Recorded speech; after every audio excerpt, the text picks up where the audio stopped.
जय श्री राम।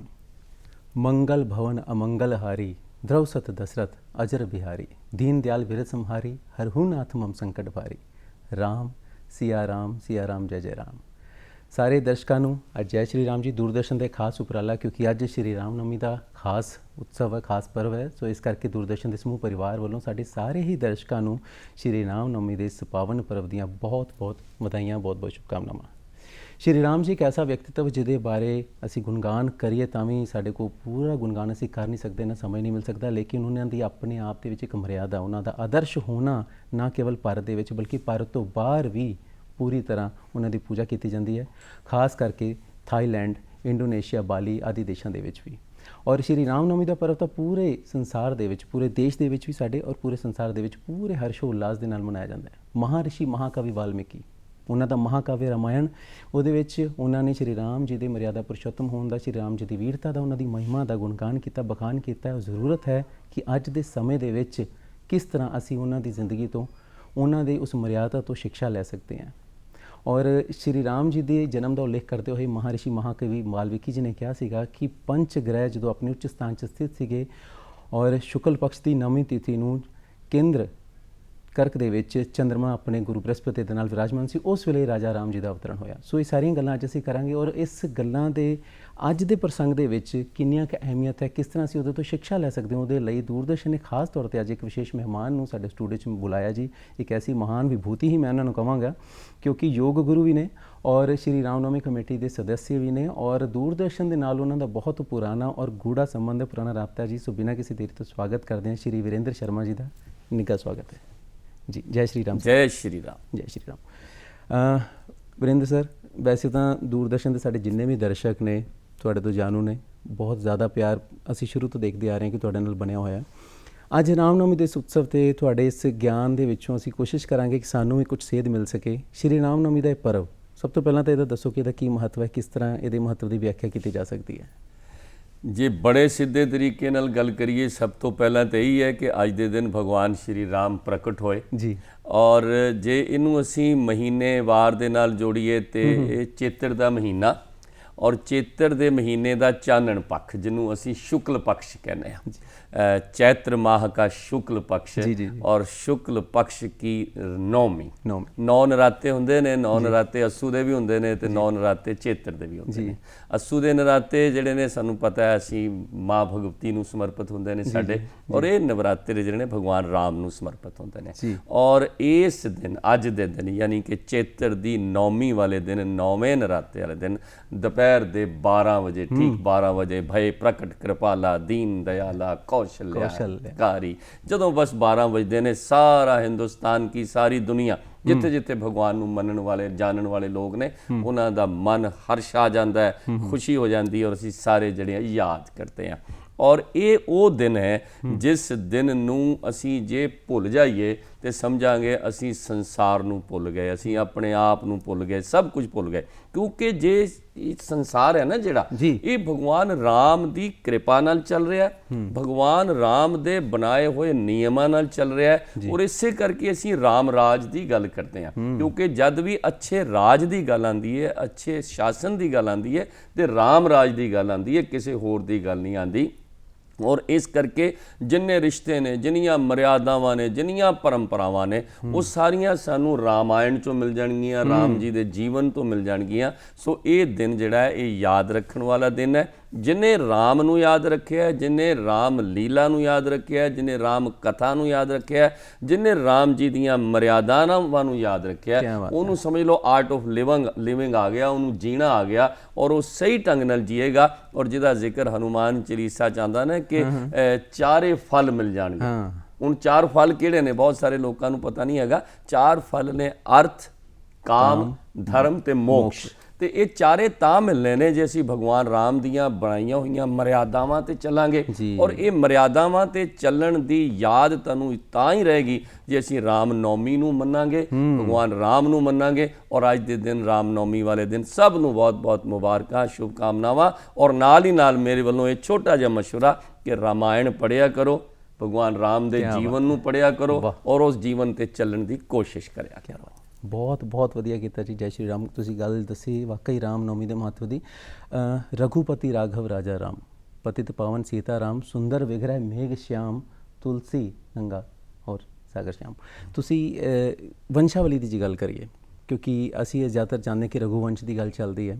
ਇਹਨਾਂ ਦੀ ਇਕਸ਼ਵਾਕੂ ਵੰਸ਼ ਦੇ ਜਿਹੜੇ ਸੂਰਯਵੰਸ਼ੀ ਰਾਮ ਜੀ ਨੇ, ਉਹਨਾਂ ਬਾਰੇ ਥੋੜ੍ਹਾ ਜਿਹਾ ਵੰਸ਼ਾਵਲੀ ਬਾਰੇ ਸਾਨੂੰ ਦੱਸੋ ਜੀ। ਆਰਨ ਜੀ, ਭਗਵਾਨ ਰਾਮ ਦੇ ਵੰਸ਼ ਦੀ ਜੇ ਗੱਲ ਕਰੀਏ ਨਾ, ਤੇ ਕਦੀ ਕਦੀ ਅਸੀਂ ਉਹਨਾਂ ਨੂੰ ਸੂਰਯਵੰਸ਼ੀ ਕਹਿੰਦੇ ਆ, ਕਦੀ ਕਦੀ ਰਘੂਵੰਸ਼ੀ ਕਹਿੰਦੇ ਆ, ਕਦੀ ਕਦੀ ਇਕਸ਼ਵਾਕੂ ਵੰਸ਼ੀ ਵੀ ਕਹਿੰਦੇ ਆ। ਅਸਲ ਵਿੱਚ ਵੰਸ਼ ਇੱਕੋ ਹੀ ਹੈ। ਔਰ ਇਹ ਜਿਹੜੇ ਅਸੀਂ ਮਿਲਾ ਕੇ ਕਰਦੇ ਆ ਨਾ, ਉਤਪत्ति ਤਾਂ ਬ੍ਰਹਮਾ ਜੀ ਤੋਂ ਹੋਈ। ਬ੍ਰਹਮਾ ਜੀ ਨੇ ਮਰੀਚੀ ਨੂੰ ਪੈਦਾ ਕੀਤਾ, ਕਸ਼ਯਪ ਹੋਏ, ਔਰ ਉਸ ਤੋਂ ਬਾਅਦ ਚਲਦੇ ਚਲਦੇ ਜਦੋਂ ਵਾਰੀ ਆਈ ਹੈ ਰਘੂਵੰਸ਼ ਦੀ, ਉਸ ਤੋਂ ਪਹਿਲਾਂ ਵਾਰੀ ਆਈ ਹੈ ਜਿਹਦੀ ਨਾ ਕਈ ਵਾਰੀ ਵਿਵਸਕੀ ਮਨੂ ਦੀ ਗੱਲ ਜੀ ਉਹਨਾਂ ਨੂੰ, ਉਹ ਸੂਰਯ ਪੁੱਤਰ ਨੇ, ਔਰ ਉਹ ਧਰਤੀ ਦੇ ਪਹਿਲੇ ਰਾਜਾ ਹੋਏ ਨੇ। ਸਭ ਤੋਂ ਪਹਿਲਾਂ ਜਿਹੜਾ ਰਾਜ ਪ੍ਰਥਾ ਸ਼ੁਰੂ ਹੋਈ ਹੈ ਧਰਤੀ ਤੇ, ਜੀ ਸਭ ਤੋਂ ਪਹਿਲਾਂ ਰਾਜ ਸਥਾਪਿਤ ਕੀਤਾ ਤਾਂ ਉਹ ਵਿਵਸਕੀ ਮਨੂ ਜੀ ਨੇ ਕੀਤਾ, ਔਰ ਉਹ ਸੂਰਯ ਪੁੱਤਰ ਨੇ। ਇਸ ਕਰਕੇ ਇਸ ਵੰਸ਼ ਨੂੰ ਸੂਰਯਵੰਸ਼ੀ ਵੀ ਕਿਹਾ ਜਾਂਦਾ ਹੈ। ਔਰ ਉਹਦੇ ਬਾਅਦ ਅਯੁੱਧਿਆ ਦਾ ਰਾਜ ਜਦੋਂ ਸਥਾਪਨਾ ਕੀਤੀ ਹੈ ਉਹ ਰਘੂ ਜੀ ਨੇ ਕੀਤੀ ਹੈ, ਔਰ ਰਘੂ ਜੀ ਨੇ ਸਥਾਪਨਾ ਕੀਤੀ। ਇਸ ਕਰਕੇ ਇੱਥੋਂ ਰਘੂਵੰਸ਼ ਚੱਲਿਆ ਤੇ ਭਗਵਾਨ ਰਾਮ ਨੂੰ ਰਘੂਵੰਸ਼ੀ ਵੀ ਕਹਿੰਦੇ ਆ ਅਸੀਂ। ਔਰ ਇਹ ਉਹ ਵੰਸ਼ ਹੈ ਜਿਹਦੇ ਵਿੱਚ ਸਤਿਅਵਤੀ ਰਾਜਾ ਹਰੀਸ਼ਚੰਦਰ ਪੈਦਾ ਹੋਏ, ਜਿਹਦੇ ਵਿੱਚ ਭਗੀਰਥ ਪੈਦਾ ਹੋਏ, ਜਿਨ੍ਹਾਂ ਨੇ ਧਰਤੀ ਤੇ ਗੰਗਾ ਨੂੰ ਲੈ ਕੇ ਆਂਦਾ। ਸੋ ਇਹ ਉਹ ਵੰਸ਼ ਹੈ, ਔਰ ਅੱਗੇ ਚੱਲਦਾ ਗਿਆ। ਵੰਸ਼ਾਵਲੀ ਬਹੁਤ ਲੰਬੀ ਹੈ, ਸਾਰੀ ਵੰਸ਼ਾਵਲੀ ਦਾ ਜ਼ਿਕਰ ਕਰਨਾ ਇੱਥੇ ਔਖਾ ਹੋ ਜਾਏਗਾ, ਪਰ ਸਾਨੂੰ ਇਹ ਯਾਦ ਰੱਖਣਾ ਚਾਹੀਦਾ ਹੈ ਕਿ ਇਹ ਉਹ ਵੰਸ਼ ਹੈ ਜਿਹਨੂੰ ਅਸੀਂ ਸੂਰਯ ਪੁੱਤਰ ਵੀ ਕਹਿ ਸਕਦੇ ਹਾਂ, ਜਿਹਨੂੰ ਅਸੀਂ ਮਨੂ ਪੁੱਤਰ ਵੀ ਕਹਿ ਸਕਦੇ ਹਾਂ, ਔਰ ਰਘੂ ਵੰਸ਼ ਤੋਂ ਚੱਲਿਆ ਹੋਇਆ ਇਹ ਵੰਸ਼ ਚੱਲ ਰਿਹਾ। ਔਰ ਭਗਵਾਨ ਰਾਮ ਨੇ, ਕਿਉਂਕਿ ਉਹਨਾਂ ਦਾ ਪਰਾਕਰਮ ਜਿਹੜਾ ਹੈਗਾ ਉਹ ਭਗੀਰਥ ਤੋਂ ਵੀ ਉੱਚਾ ਹੋ ਗਿਆ, ਉਹ ਮਨੂ ਜੀ ਤੋਂ ਵੀ ਉੱਚਾ ਹੋ ਗਿਆ, ਉਹ ਰਘੂ ਤੋਂ ਉੱਚਾ ਹੋ ਗਿਆ। ਇਸ ਕਰਕੇ ਇਸ ਵੰਸ਼ ਨੂੰ ਰਾਮ ਜੀ ਦੇ ਨਾਂ ਨਾਲ ਜ਼ਿਆਦਾ ਜਾਣਿਆ ਜਾਂਦਾ ਹੈ, ਪਰ ਇਹ ਵੰਸ਼ ਉਹ ਹੈ ਜਿਹੜਾ ਬ੍ਰਹਮਾ ਜੀ ਤੋਂ ਚੱਲਿਆ। ਔਰ ਲਵ ਕੁਸ਼ ਵੀ ਇਸ ਵੰਸ਼ ਦੇ ਵਿੱਚ ਅੱਗੇ ਚੱਲ ਕੇ ਹੋਏ, ਔਰ ਬਹੁਤ ਸਾਰੀਆਂ ਹੋਰ ਚੀਜ਼ਾਂ ਨੇ। ਕਈ ਵਾਰੀ ਗੱਲਾਂ ਹੁੰਦੀਆਂ ਕਿ ਇਸ ਵੇਲੇ ਉਹਨਾਂ ਦੇ ਵੰਸ਼ ਚੋਂ ਕੋਈ ਹੈਗੇ ਨੇ, ਨਹੀਂ ਹੈਗੇ, ਕਿਉਂਕਿ ਬਹੁਤ ਲੰਬਾ ਹੋ ਗਿਆ। ਪਰ ਅਯੋਧਿਆ ਦੀ ਸਥਾਪਨਾ ਔਰ ਅਯੋਧਿਆ ਦੇ ਅੰਦਰ ਭਗਵਾਨ ਦਾ ਰਾਮ ਦਾ ਜਿਹੜਾ ਜਨਮ ਹੋਇਆ, ਉਹਦੇ ਨਾਲ ਅਯੋਧਿਆ ਦੀ ਮਹੱਤਵ ਬਹੁਤ ਵੱਧ ਗਿਆ। ਔਰ ਇਸ ਕਰਕੇ ਅੱਜ ਅਸੀਂ ਉਹਨੂੰ ਰਘੂ ਵੰਸ਼ ਨੂੰ ਜਾਣਦੇ ਹਾਂ, ਸੂਰਯਵੰਸ਼ ਨੂੰ ਜਾਣਦੇ ਹਾਂ, ਔਰ ਸੂਰਯਵੰਸ਼ੀ ਪ੍ਰਤਾਪੀ ਰਾਜਾ। ਔਰ ਉਸ ਤੋਂ ਬਾਅਦ ਉਹ ਫਿਰ ਪੁਰਸ਼ੋਤਮ ਹੋ ਗਏ। ਪੁਰਸ਼ੋਤਮ ਦਾ ਮਤਲਬ ਹੈ ਉੱਤਮ ਪੁਰਸ਼। ਜਿਹੜੇ ਉਹਨਾਂ ਤੋਂ ਉੱਤਮ ਪੁਰਸ਼ ਇਸ ਧਰਤੀ ਤੇ ਨਹੀਂ ਹੋਏ, ਔਰ ਉਹਨਾਂ ਨੇ ਪੁਰਸ਼ੋਤਮ ਭਗਵਾਨ ਮਰਿਆਦਾ ਪੁਰਸ਼ੋਤਮ, ਪਹਿਲੇ ਪੁਰਸ਼ੋਤਮ ਫਿਰ ਮਰਿਆਦਾ, ਕਿਉਂਕਿ ਉਹਨਾਂ ਨੇ ਮਰਿਆਦਾਵਾਂ ਦਾ ਪਾਲਨ ਕੀਤਾ, ਮਰਿਆਦਾਵਾਂ ਸਾਨੂੰ ਦਸੀਆਂ, ਤੋਂ ਇਸ ਕਰਕੇ ਉਹਨਾਂ ਨੂੰ ਮਰਿਆਦਾ ਪੁਰਸ਼ੋਤਮ ਕਹਿੰਦੇ ਆ ਅਸੀਂ। ਤੋਂ ਅੱਜ ਉਹਨਾਂ ਦਾ ਜਨਮ ਦਿਨ ਹੈ, ਔਰ ਉਹਨਾਂ ਦੀ ਚਰਚਾ ਕਰਦੇ ਹੋਏ ਮਨ ਜਿਹੜਾ ਉਹ ਉਤਸ਼ਾਹਿਤ ਹੈ, ਹਰਸ਼ ਹੈ ਮਨ ਦੇ ਅੰਦਰ, ਉल्लास ਹੈ ਮਨ ਦੇ ਅੰਦਰ। ਔਰ ਅੱਜ ਬਹੁਤ ਖੁਸ਼ੀ ਹੈ ਕਿ ਅੱਜ ਅਸੀਂ ਚਰਚਾ ਕਰ ਰਹੇ ਹਾਂ ਪੁਰਸ਼ੋਤਮ, ਮਰਿਆਦਾ ਪੁਰਸ਼ੋਤਮ ਭਗਵਾਨ ਰਾਮ ਦੇ ਜੀ। ਬਿਲਕੁਲ ਸਹੀ ਗੱਲ ਕਿਹਾ ਤੁਸੀਂ। ਔਰ ਮਰਿਆਦਾ ਪੁਰਸ਼ੋਤਮ ਰਾਮ, ਉਹ ਉਹਨਾਂ ਦੇ ਬਣਨ ਤੋਂ ਪਹਿਲਾਂ ਜਿਹੜਾ ਬਾਲ ਰਾਮ ਹੈ, ਕਿਉਂਕਿ ਰਾਮ ਸ਼ਬਦ ਨੇ, ਔਰ ਰਾਮ ਜੀ ਦੇ ਅਨੇਕ ਰੂਪ ਨੇ। ਦਸ਼ਰਥ ਨੰਦਨ, ਕੌਸ਼ਲਿਆ ਨੰਦਨ ਜਿਹੜੇ ਰਾਮ, ਉਹਨਾਂ ਬਾਰੇ ਗੱਲ ਕਰੀਏ, ਇੱਕ ਬਾਲ ਰੂਪ ਦੀ ਗੱਲ ਕਰੀਏ, ਕਿਉਂਕਿ ਕਹਿੰਦੇ ਨੇ ਹਰੀ ਅਨੰਤ, ਹਰੀ ਕਥਾ ਅਨੰਤਾ। ਉਸ ਬਾਰੇ ਸਾਨੂੰ ਜ਼ਰੂਰ ਦੱਸੋ। ਕਹਿੰਦੇ ਜੇ ਅਸੀਂ ਵੈਸੇ ਤਾਂ ਭਗਵਾਨ ਰਾਮ ਦੇ ਜੀਵਨ ਦੇ, ਉਹਨਾਂ ਦਾ ਬਾਲਕਾਲ ਦੇਖੀਏ, ਉਹਨਾਂ ਦਾ ਯੁਵਾ ਅਵਸਥਾ ਦੇਖੀਏ, ਉਹਨਾਂ ਦਾ ਅਖੀਰ ਤੱਕ ਚੱਲਦੇ ਰਹੀਏ ਜਦੋਂ, ਤੇ ਹਰ ਜਗ੍ਹਾ ਤੇ ਰੋਮਾਂਚਿਤ ਹੋ ਜਾਂਦਾ ਹੈ ਮਨ ਜਿਹੜਾ ਹੈਗਾ। ਔਰ ਭਗਵਾਨ ਜਿਹੜੇ ਨੇ ਬਚਪਨ ਤੋਂ ਹੀ, ਉਹਨਾਂ ਨੇ ਜਿਹੜੇ ਸਭ ਤੋਂ ਪਹਿਲਾ ਕੰਮ ਕੀਤਾ ਹੈ ਕਿ ਮਾਤਾ ਪਿਤਾ ਦੀ ਸੇਵਾ। ਉਹਨਾਂ ਨੇ ਦੂਸਰਾ ਕੰਮ ਕੀਤਾ ਹੈ ਕਿ ਗੁਰੂ ਦੀ ਸੇਵਾ।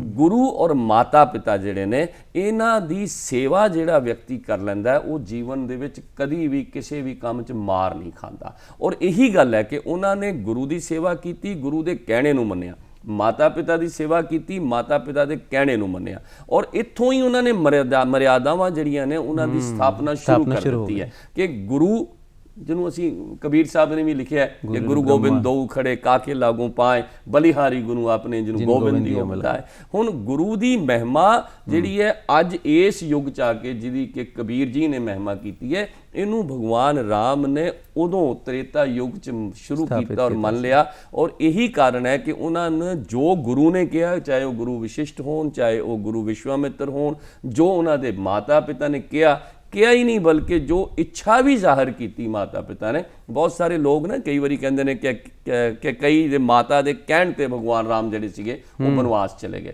ਕਿ ਕਈ ਦੇ ਕਹਿਣ ਤੇ ਬਨਵਾਸ ਨਹੀਂ ਗਏ ਭਗਵਾਨ। ਧਿਆਨ ਨਾਲ ਦੇਖਣਾ ਜਰਾ ਤੁਸੀਂ, ਦਸ਼ਰਥ ਜੀ ਨੇ ਵੀ ਕਦੀ ਰਾਮ ਜੀ ਨੂੰ ਕਿਹਾ ਨਹੀਂ ਕਿ ਤੂੰ ਬਨਵਾਸ ਚਲਾ ਜਾ। ਉਹਨਾਂ ਨੇ ਇਹ ਕੀ ਕਿਹਾ? ਧਿਆਨ ਨਾਲ ਜੇ ਤੁਸੀਂ ਪੜ੍ਹੋਗੇ ਰਾਮਾਇਣ, ਵਾਲਮੀਕ ਰਾਮਾਇਣ ਨੂੰ, ਉਹਦਾ ਵੈਸੇ ਤਾਂ ਸੰਸਕ੍ਰਿਤ 'ਚ ਹੈ, ਕਾਵਿ ਰੂਪ 'ਚ ਹੈ, ਪਰ ਜੇ ਤੁਸੀਂ ਉਹਦਾ ਅਰਥ ਦੇਖੋਗੇ ਤੇ ਦਸ਼ਰਥ ਜੀ ਨੇ ਰਾਮ ਨੂੰ ਇਹ ਕਿਹਾ ਕਿ हे ਪੁੱਤਰ, तेरी माता की इच्छा है कि तुम वन चले जाओ। इच्छा है, आदेश नहीं, हुक्म नहीं दिता। और ऐसा बच्चा ਜਿਹੜਾ ਮਾਤਾ ਦੀ ਸਿਰਫ ਇੱਛਾ, ਉਹ ਵੀ ਸੌਤੇਲੀ ਮਾਤਾ, ਉਹਦੀ ਇੱਛਾ ਨੂੰ ਧਿਆਨ 'ਚ ਰੱਖਦੇ ਹੋਏ ਰਾਜਪਾਤ ਛੱਡ ਕੇ 14 ਸਾਲ ਲਈ ਬਨਵਾਸ ਚਲਾ ਜਾਂਦਾ ਹੈ। ਇਹ ਪਰੰਪਰਾ ਜਿਹੜੀ ਇੱਕ ਬੱਚੇ ਨੇ ਪੈਦਾ ਕੀਤੀ ਹੈ, ਇਹਨੂੰ ਹਰ ਵਿਅਕਤੀ ਨੂੰ ਮੰਨਣਾ ਚਾਹੀਦਾ ਹੈ। ਔਰ ਅੱਜ ਦੇ ਜੀਵਨ ਜਿਹੜੇ ਲੋਕ ਇਸ ਤਰ੍ਹਾਂ ਆਪਣੇ ਮਾਤਾ ਪਿਤਾ ਦੀ ਇੱਛਾ ਦਾ ਧਿਆਨ ਰੱਖਣਗੇ, ਆਪਣੇ ਗੁਰੂ ਦੀ ਇੱਛਾ ਦਾ ਧਿਆਨ ਰੱਖਣਗੇ। ਔਰ ਗੁਰੂ ਦੀ ਇੱਛਾ ਵਿਸ਼ਵਾਮਿੱਤਰ ਜੀ ਦੇ ਨਾਲ ਚਲੇ ਗਏ, ਕੋਈ ਉਮਰ ਥੋੜਾ ਸੀ ਜਦੋਂ ਤਾੜਕਾ ਨੂੰ ਮਾਰਨ ਚਲੇ ਗਏ, ਉਸ ਵੇਲੇ ਅਜੇ ਪੜ੍ਹਾਈ ਖਤਮ ਵੀ ਨਹੀਂ ਸੀ ਪੂਰੀ ਤਰ੍ਹਾਂ ਨਾਲ ਕੀਤੀ। ਔਰ ਵਿਸ਼ਵਾਮਿੱਤਰ ਜੀ ਨੇ ਕਿਹਾ ਮੇਰੇ ਨਾਲ ਚਲੋ ਜੰਗਲ, ਜਾ ਕੇ ਤਾੜਕਾ ਦਾ ਵਧ ਕੀਤਾ, ਜਾ ਕੇ ਮਾਰੀਚ ਨੂੰ ਮਾਰਿਆ, ਸਾਰਾ ਕੁਝ ਜੋ ਤੁਸੀਂ ਜਾਣਦੇ ਹੋ। ਸੋ ਇਹ ਜਿਹੜੀ ਹੈ ਇੱਕ ਐਸੀ ਪਰੰਪਰਾ, ਐਸੀ ਮਰਿਆਦਾ ਜਿਹੜੀ ਭਗਵਾਨ ਰਾਮ ਨੇ ਸਥਾਪਿਤ ਕੀਤੀ ਹੈ, ਉਹਨੂੰ ਹਿੰਦੁਸਤਾਨ ਨਹੀਂ ਬਲਕਿ ਦੁਨੀਆ ਦੇ ਹਰ ਵਿਅਕਤੀ ਨੂੰ ਮੰਨਣਾ ਚਾਹੀਦਾ ਹੈ। ਔਰ ਇਸ ਤਰ੍ਹਾਂ ਆਪਣੇ ਮਾਤਾ ਪਿਤਾ ਔਰ ਆਪਣੇ ਗੁਰੂ ਦੀ ਸੇਵਾ ਕਰਨੀ ਚਾਹੀਦੀ ਹੈ, ਉਹਦੀ ਇੱਛਾ ਦਾ ਧਿਆਨ ਰੱਖਣਾ ਚਾਹੀਦਾ। ਕਿੰਨਾ ਸੁੰਦਰ ਉਲੇਖ ਕੀਤਾ ਤੁਸੀਂ। ਵਾਕਈ ਅਸ਼ੋਪੁੱਤਰੀ ਰਾਜਾ ਦੇ ਜਿਹੜੀ ਪੁੱਤਰੀ ਸੀ, ਕਈ ਉਹਨਾਂ ਦੇ ਨਾਲ ਬਚਪਨ 'ਚ ਇੰਨਾ ਪਿਆਰ ਰਿਹਾ ਉਹਨਾਂ ਦਾ, ਲੇਕਿਨ ਵਾਕਈ ਸਿਰਫ ਉਹਨਾਂ ਦੀ ਇੱਛਾ ਨਹੀਂ ਮੰਨ ਲਈ, ਉਹਨਾਂ ਨੇ ਆਪਣੀ ਮਰਿਆਦਾ ਸਥਾਪਿਤ ਦੀ ਸ਼ੁਰੂਆਤ ਜਿਹੜੀ ਉਦੋਂ ਕਰਤੀ। ਸ਼ਰਮਾ ਜੀ, ਇੱਕ ਚੀਜ਼ ਦੇਖੀ ਜਾਂਦੀ ਕਿ ਅੱਜ ਦੇ ਸਮੇਂ 'ਚ, ਜਿਵੇਂ ਤੁਸੀਂ ਗੱਲ ਕੀਤੀ ਕਿ ਅੱਜ ਸਾਨੂੰ ਜ਼ਰੂਰਤ ਹੈ ਸਭ ਕੁਝ ਕਰਨ ਦੀ, ਕਿ ਅੱਜ ਦੇ ਅਸੀਂ ਦੇਖ ਰਹੇ ਹਾਂ ਕਿ ਬੱਚੇ ਉਹ ਸਭ ਕੁਝ ਕਰ ਰਹੇ ਆ। ਅੱਜ ਤਾਂ ਸ਼ਰਾਰਤਾਂ ਦੇ ਵਿੱਚ ਧਿਆਨ ਹੁੰਦਾ ਹੈ, ਜਾਂ ਖਾਸ ਕਰਕੇ ਇੱਕ ਛੋਟਾ ਜਿਹਾ ਸ਼ਬਦ ਮੈਂ ਅੰਗਰੇਜ਼ੀ ਦਾ ਇਹਦੇ 'ਚ ਪ੍ਰਯੋਗ ਕਰਾਂਗਾ, ਮਾਈ ਲਾਈਫ ਮਾਈ ਰੂਲ। ਅਕਸਰ ਇਹ ਸੁਣਨ 'ਚ ਆਉਂਦਾ ਹੈ, ਔਰ ਮਾਂ ਪਿਓ ਨੂੰ ਕਿਹਾ ਜਾਂਦਾ ਹੈ ਕਿ ਮੇਰੀ ਜ਼ਿੰਦਗੀ ਹੈ, ਤੂੰ ਮੈਨੂੰ ਜੰਮ ਕੇ ਕੋਈ ਅਹਿਸਾਨ ਨਹੀਂ ਕੀਤਾ। ਤੇ ਇਹ ਗੱਲਾਂ ਅੱਜ ਦੇ ਸੰਦਰਭ 'ਚ ਫਿਰ ਕਿਸ ਤਰ੍ਹਾਂ ਸਿੱਖਿਆ ਲੈ ਸਕਦੇ ਨੇ? ਕਾਲਿਆ ਜੀ, ਇਹ ਜਿਹੜੇ ਸਾਡੇ ਗ੍ਰੰਥ ਨੇ ਨਾ ਜੀ, ਇਹ ਇਸੇ ਕਰਕੇ ਬਣੇ ਨੇ। ਜੇ ਰਾਮਾਇਣ ਨਾ ਹੁੰਦੀ, ਜੇ ਮਹਾਭਾਰਤ ਨਾ ਹੁੰਦੀ, ਜੇ ਸਾਡੇ ਵੇਦ ਨਾ ਹੁੰਦੇ, ਤੇ ਸ਼ਾਇਦ ਇਹ ਪਰੰਪਰਾ ਕਦੋਂ ਦੀਆਂ ਖਤਮ ਹੋ ਗਈਆਂ ਹੁੰਦੀਆਂ। ਹੁਣ ਜਦੋਂ ਕਿ ਦੂਸਰੀਆਂ ਸੰਸਕ੍ਰਿਤੀਆਂ ਜਿਹੜੀਆਂ ਨੇ ਉਹ ਘੁਸਪੈਠ ਕਰਦੀਆਂ ਨੇ, ਔਰ ਉੱਥੇ ਆਂਦਾ ਜਦੋਂ, ਜੇ ਅਸੀਂ ਹੁਣ ਚੀਜ਼ ਦੇਖੀਏ ਨਾ ਜੀ, ਜੇ ਅਸੀਂ ਯੂਰਪ ਦੀ ਗੱਲ ਕਰੀਏ, ਅਮਰੀਕਾ ਦੀ, ਕੈਨੇਡਾ ਦੀ ਗੱਲ ਕਰੀਏ, ਉੱਥੇ ਮਾਤਾ ਪਿਤਾ ਦੀ ਕੋਈ ਜ਼ਿੰਮੇਵਾਰੀ ਹੈ ਨਹੀਂ ਬੱਚਿਆਂ ਬਾਰੇ। ਬੱਚੇ ਆਪਣਾ ਆਜ਼ਾਦ ਨੇ, ਮਾਂ-ਬਾਪ ਆਪਣਾ ਆਜ਼ਾਦ ਨੇ। ਕਿਉਂ ਹੈ? ਇਸ ਕਰਕੇ ਹੈ ਉੱਥੇ ਕਿ ਉੱਥੇ ਮਾਂ-ਬਾਪ ਜਿਹੜੇ ਨੇ ਉਹਨਾਂ ਦੀ ਆਪਣੀ ਲਾਈਫ ਵੀ ਕੋਈ ਲਾਈਫ ਨਹੀਂ ਹੈਗੀ। ਅੱਜ ਕਿਸੇ ਹੋਰ ਨਾਲ ਰਹਿ ਰਿਹਾ, ਕੱਲ ਨੂੰ ਕਿਸੇ ਹੋਰ ਨਾਲ ਰਹਿ ਰਿਹਾ। ਸਾਡਾ ਹਿੰਦੁਸਤਾਨ, ਸਾਡੀ ਸੰਸਕ੍ਰਿਤੀ ਜਿਹੜੀ ਹੈ ਇਸੇ ਲਈ ਅੱਛੀ ਹੈ ਕਿ ਮਾਤਾ ਪਿਤਾ ਇੱਥੇ ਬੱਚੇ ਦੀ ਪਾਲਣਾ ਕਰਦੇ ਨੇ। ਉਸ ਤੋਂ ਬਾਅਦ ਬੱਚੇ ਜਿਹੜੇ ਨੇ ਬੁਢਾਪੇ 'ਚ ਮਾਤਾ ਪਿਤਾ ਨੂੰ ਸੰਭਾਲਦੇ ਨੇ, ਉਹਨਾਂ ਦਾ ਧਿਆਨ ਰੱਖਦੇ ਨੇ। ਇਸੇ ਕਰਕੇ ਕੋਈ ਪ੍ਰੇਮ, ਕੋਈ ਪਿਆਰ ਜਿਹੜਾ ਹੈਗਾ ਯੂਰਪ ਦੇ ਵਿੱਚ ਲੋਕਾਂ ਦਾ ਨਹੀਂ ਹੈਗਾ। ਔਰ ਇਹ ਜਿਹੜੇ ਤੁਸੀਂ ਅੰਗਰੇਜ਼ੀ ਦੀ ਗੱਲ ਦੱਸੀ ਹੈ, ਇਹ ਯੂਰਪ ਦੀ ਗੱਲ ਹੈ, ਇਹ ਉੱਥੇ ਦੀ ਗੱਲ ਹੈ। ਉੱਥੇ ਦੀ ਫਿਰ ਕੀ ਜ਼ਿੰਦਗੀ ਹੈ? ਉੱਥੇ ਬੁਢਾਪੇ ਲੋਕਾਂ ਦੇ ਜਿਹੜੇ ਨੇ ਖਰਾਬ ਹੁੰਦੇ ਨੇ, ਜਾਂ ਉਹਨਾਂ ਨੂੰ ਓਲਡ ਏਜ ਹੋਮ 'ਚ ਰਹਿਣਾ ਪੈਂਦਾ ਹੈ, ਵਰਿੱਧ ਆਸ਼ਰਮ 'ਚ ਰਹਿਣਾ ਪੈਂਦਾ ਹੈ, ਔਰ ਬੱਚਿਆਂ ਤੋਂ ਦੂਰ ਰਹਿਣਾ ਪੈਂਦਾ ਹੈ। ਹਿੰਦੁਸਤਾਨ ਦੀ ਜਿਹੜੀ ਸੰਸਕ੍ਰਿਤੀ ਹੈ ਉਹਦੇ 'ਚ ਬੱਚੇ ਨੂੰ ਸ਼ੁਰੂ ਤੋਂ ਇਹ ਸਿਖਾਇਆ ਜਾਂਦਾ ਹੈ ਕਿ ਜਿਸ ਤਰ੍ਹਾਂ ਨਾਲ ਮਾਂ-ਬਾਪ ਤੇਰੀ ਸੇਵਾ ਕਰ ਰਹੇ ਨੇ, ਤੇਰੇ ਮਾਂ-ਬਾਪ ਨੇ ਆਪਣੇ ਮਾਂ-ਬਾਪ ਦੀ ਵੀ ਸੇਵਾ ਕੀਤੀ ਹੈ, ਤੂੰ ਅੱਗੋਂ ਜਾ ਕੇ ਆਪਣੇ ਮਾਂ-ਬਾਪ ਦੀ ਵੀ ਸੇਵਾ ਕਰਨੀ ਹੈ, ਆਪਣੇ ਬੱਚਿਆਂ ਨੂੰ ਵੀ ਆਪਣੇ ਬੱਚਿਆਂ ਦੀ ਸੇਵਾ ਕਰਨੀ ਸਿਖਾਉਣਾ। ਸੋ ਇਸ ਕਰਕੇ ਅਸੀਂ ਸਮਰਿੱਧ ਹਾਂ। ਜੇ ਸਾਡੇ ਜਿਹੜੇ ਲੋਕ ਨੇ, ਸਾਡੇ ਗਰੀਬੀ ਵੀ ਹੋਵੇ, ਭਾਵੇਂ ਕੋਲ ਪੈਸੇ ਨਾ ਵੀ ਹੋਣ, ਜਦੋਂ ਪੁੱਤਰ ਸਾਂਭਣ ਵਾਲਾ ਬੈਠਾ ਹੈ, ਧੀ ਸਾਂਭਣ ਵਾਲੀ ਬੈਠੀ ਹੈ, ਤੇ ਸਾਡਾ ਬੁਢਾਪਾ ਸੇਫ ਰਹਿੰਦਾ। ਉੱਥੇ ਦੇ ਲੋਕਾਂ ਨੂੰ ਸਰਕਾਰ ਤੇ ਦੇਖਣਾ ਪੈਂਦਾ ਆਪਣੇ ਬੁਢਾਪੇ ਵਾਸਤੇ। ਸਾਡੇ ਲੋਕ ਜਿਹੜੇ ਨੇ ਇੱਥੇ ਹਿੰਦੁਸਤਾਨ 'ਚ ਬੁਢਾਪਾ ਜਿਹੜਾ ਹੈਗਾ ਉਹ ਬੱਚੇ ਜਿਹੜੇ ਨੇ ਸਾਂਭ ਕੇ ਰੱਖਦੇ ਨੇ। ਸੋ ਇਹ ਮਰਿਆਦਾਵਾਂ ਰਹਿਣੀਆਂ ਚਾਹੀਦੀਆਂ, ਔਰ ਸਾਨੂੰ ਅੰਗਰੇਜ਼ੀ ਮਰਿਆਦਾਵਾਂ ਤੋਂ, ਯੂਰਪ ਦੀਆਂ ਜਾਂ ਵੈਸਟਰਨ ਜਿਹੜੀਆਂ ਪੱਛਮ ਦੇਸ਼ਾਂ ਦੀਆਂ ਮਰਿਆਦਾਵਾਂ, ਉਹਨਾਂ ਨੂੰ ਨਹੀਂ ਦੇਖਣਾ ਚਾਹੀਦਾ। ਇਹ ਜਿੱਥੇ ਕਿਤੇ ਮਿਕਸ ਹੋ ਰਿਹਾ ਨਾ, ਉੱਥੇ ਨੁਕਸਾਨ ਹੋ ਰਿਹਾ। ਜੀ ਜੀ ਜੀ ਜੀ ਜੀ, ਬਹੁਤ ਸਹੀ ਗੱਲ ਕਹੀ ਤੁਸੀਂ। ਔਰ ਜਿਸ ਤਰ੍ਹਾਂ ਗੁਰੂ ਜੀ ਦੀ ਤੁਸੀਂ ਗੱਲ ਕੀਤੀ, ਗੁਰੂ ਵਸ਼ਿਸ਼ਟ ਜੀ ਦੀ ਗੱਲ ਕੀਤੀ, ਗੁਰੂ ਵਿਸ਼ਵਾਮਿੱਤਰ ਜੀ ਦੀ ਗੱਲ ਕੀਤੀ, ਜੇ ਗੱਲ ਇਸ ਪ੍ਰਸੰਗ ਨੂੰ ਇੱਥੇ ਨਾ ਲਿਆ ਜਾਏ, ਕਿਉਂਕਿ ਅੱਜ ਦੇ ਬੱਚੇ ਅਸੀਂ ਦੇਖ ਰਹੇ ਹਾਂ ਆਪਣੇ ਜਿਹੜੇ ਗੁਰੂ ਨੇ, ਟੀਚਰਸ ਨੇ, ਅਧਿਆਪਕ ਨੇ, ਉਹਨਾਂ ਦੇ ਨਾਲ ਕਿਸ ਤਰ੍ਹਾਂ ਕੀ ਬਿਹੇਵੀਅਰ ਕਰ ਰਹੇ ਨੇ। ਇਹ ਨਹੀਂ ਕਿ ਸਾਰੇ ਮਾੜੇ ਨੇ, ਬਹੁਤ ਸਾਰੇ ਚੰਗੇ ਵੀ ਨੇ, ਪਰ ਜ਼ਿੰਦਗੀ ਤੋਂ ਸਿੱਖਿਆ ਮਿਲਦੀ ਹੈ। ਸੋ ਵਸ਼ਿਸ਼ਟ ਦੇ ਰਾਮ, ਗੁਰੂ ਵਿਸ਼ਵਾਮਿੱਤਰ ਜੀ ਦੇ ਰਾਮ, ਜੋ ਉਹਨਾਂ ਨੇ ਸਮਸ਼ਟੀ ਭਾਵ, ਆਤਮ ਦੀਪੋ ਭਵਾ, ਇੰਨੇ ਸਾਰੇ ਪ੍ਰਵਚਨ ਜਿਹੜੇ ਉਹਨਾਂ ਨੇ ਗੱਲਾਂ, ਉਹਨਾਂ ਨੇ ਜ਼ਿੰਦਗੀ ਸੁਧਾਰਨ ਲਈ ਦੱਸੀਆਂ, ਉਹ ਸਾਨੂੰ ਜ਼ਰੂਰ ਦੱਸੋ। ਜੇ ਅਸੀਂ ਭਗਵਾਨ ਰਾਮ ਦੀ ਗੱਲ ਕਰੀਏ ਤਾਂ ਉਹਨਾਂ ਨੇ ਜਿਹੜੀ ਪ੍ਰਾਰੰਭਿਕ ਸਿੱਖਿਆ ਹੈਗੀ ਹੈ ਉਹ ਗੁਰੂ ਵਸ਼ਿਸ਼ਟ ਕੋਲੋਂ ਲਈ ਹੈ, ਜਿਹੜੇ ਉਹਨਾਂ ਦੇ ਕੁਲ ਗੁਰੂ ਨੇ। ਔਰ ਉਹਨਾਂ ਦੇ ਕੋਲੋਂ ਉਹਨਾਂ ਨੇ ਸ਼ਸਤਰ ਵਿੱਦਿਆ ਵੀ ਸਿੱਖੀ ਹੈ, ਸ਼ਾਸਤਰ ਵਿੱਦਿਆ ਵੀ ਸਿੱਖੀ ਹੈ, ਉਹਨਾਂ ਨੇ ਸਮਾਜਿਕ ਸਿੱਖਿਆ ਵੀ ਉਹਨਾਂ ਦੇ ਕੋਲੋਂ ਲਈ ਹੈ, ਔਰ ਕਿਵੇਂ ਜ਼ਿੰਦਗੀ ਨੂੰ ਜੀਣਾ ਉਹ ਵੀ ਉਹਨਾਂ ਦੇ ਕੋਲੋਂ ਸਿੱਖਿਆ। ਔਰ ਜਿਹੜੀ ਵੱਡੀ ਗੱਲ ਹੈ ਕਿ ਜਦੋਂ ਅਸੀਂ ਗੁਰੂ ਦਾ ਜਿਹੜਾ ਆਪਣਾ ਚਰਿੱਤਰ ਹੁੰਦਾ ਨਾ ਜੀ, ਉਹੀ ਉਹਦੇ ਸ਼ਿਸ਼ ਦਾ ਚਰਿੱਤਰ ਬਣਦਾ ਹੈ।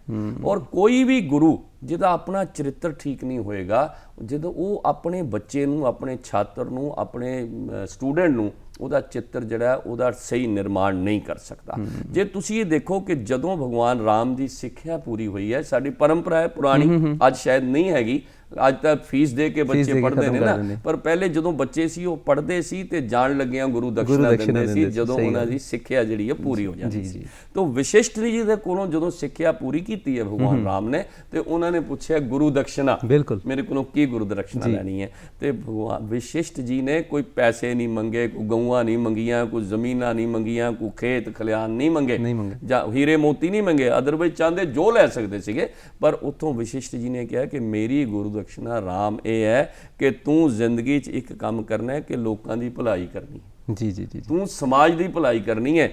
ਔਰ ਇਹ ਜਿਹੜੀ ਸਿੱਖ ਗੁਰੂ ਦਕਸ਼ਨਾ ਮੰਗਣਾ, ਇਹ ਪਰੰਪਰਾ ਕਾਇਮ ਕਰਨਾ, ਔਰ ਇਹ ਵਸ਼ਿਸ਼ਠ ਜੀ ਨੇ ਇੱਕ ਐਡਾ ਵੱਡਾ ਕੰਮ ਕੀਤਾ ਹੈ। ਔਰ ਉਸ ਵਸ਼ਿਸ਼ਠ ਜੀ ਨੇ ਕੀਤਾ ਜਿਨ੍ਹਾਂ ਨੇ ਭਗਵਾਨ ਰਾਮ ਦੇ ਚਰਿੱਤਰ ਦਾ ਨਿਰਮਾਣ ਕੀਤਾ ਹੈ। ਜੋ ਅਸੀਂ ਸੰਪੂਰਨ ਭਗਵਾਨ ਰਾਮ ਦਾ ਚਰਿੱਤਰ ਦੇਖਦੇ ਆ, ਉਹਦੇ ਪਿੱਛੇ ਨਿਰਮਾਤਾ ਜਿਹੜੇ ਨੇ ਉਹ ਵਸ਼ਿਸ਼ਠ ਜੀ ਨੇ। ਪਰ ਐਡੇ ਵੱਡੇ ਚਰਿੱਤਰ ਦਾ ਨਿਰਮਾਣ ਕਰਕੇ ਉਹਨਾਂ ਨੇ ਮੰਗਿਆ ਕੁਝ ਨਹੀਂ, ਗੁਰੂ ਦਕਸ਼ਨਾ ਸਿਰਫ ਇਹ ਮੰਗੀ ਹੈ ਕਿ ਤੁਸੀਂ ਲੋਕਾਂ ਦਾ ਭਲਾ ਕਰਨਾ ਹੈ ਅੱਗੇ ਜਾ ਕੇ। ਸੋ ਇਹ ਭਗਵਾਨ ਰਾਮ ਔਰ ਵਸ਼ਿਸ਼ਠ ਜਿਹੜੇ ਨੇ, ਇਹਨਾਂ ਦੀ ਜੇ ਅਸੀਂ ਦੇਖੀਏ, ਔਰ ਭਗਵਾਨ ਰਾਮ ਦੇ ਜੀਵਨ 'ਚ ਵਸ਼ਿਸ਼ਠ ਜੀ ਦਾ ਦਖਲ ਅਖੀਰ ਤੱਕ ਰਿਹਾ।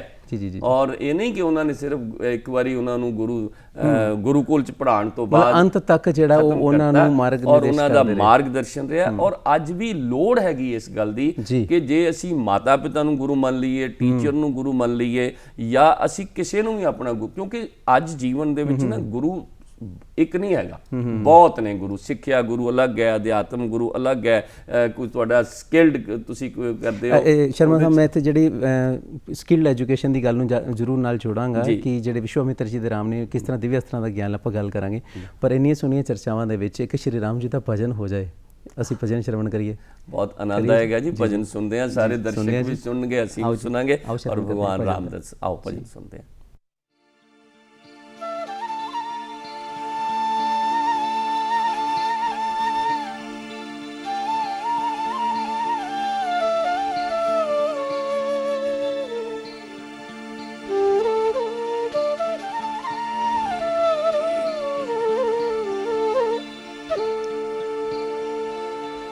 सिया राम राम राम, सिया राम राम राम, सिया राम राम राम, सिया राम राम राम, सिया राम राम राम, सिया राम राम राम, सिया राम राम राम, सिया राम राम राम।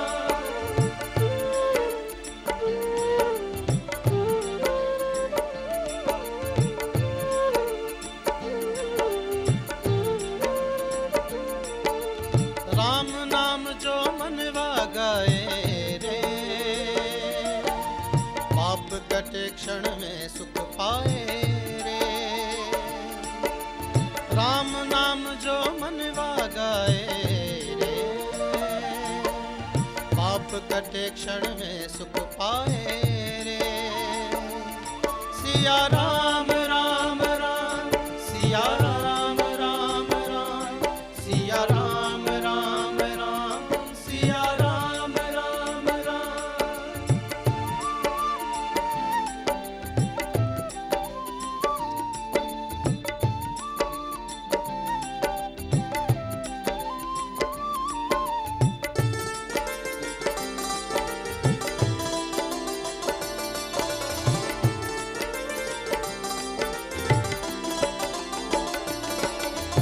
ये तन तेरा, जीवन तेरा मिट जाएगा प्राणी, धन तेरा तेरे संग न जाए क्यों करता मनमानी।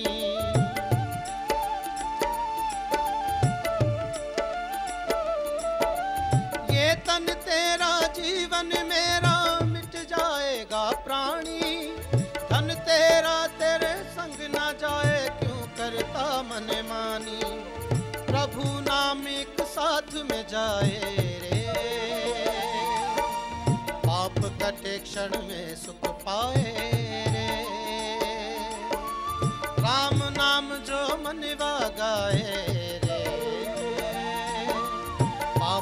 कटे क्षण में सुख पाए रे।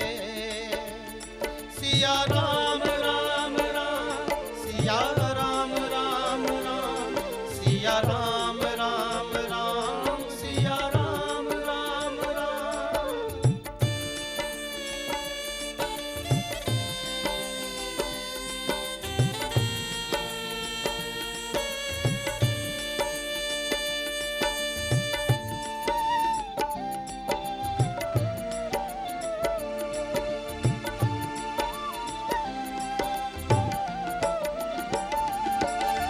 क्यों तूने मन उलझाया ये झूठे बंधन सारे, तेरे जाते ही तुझको भूलेंगे तेरे प्यारे।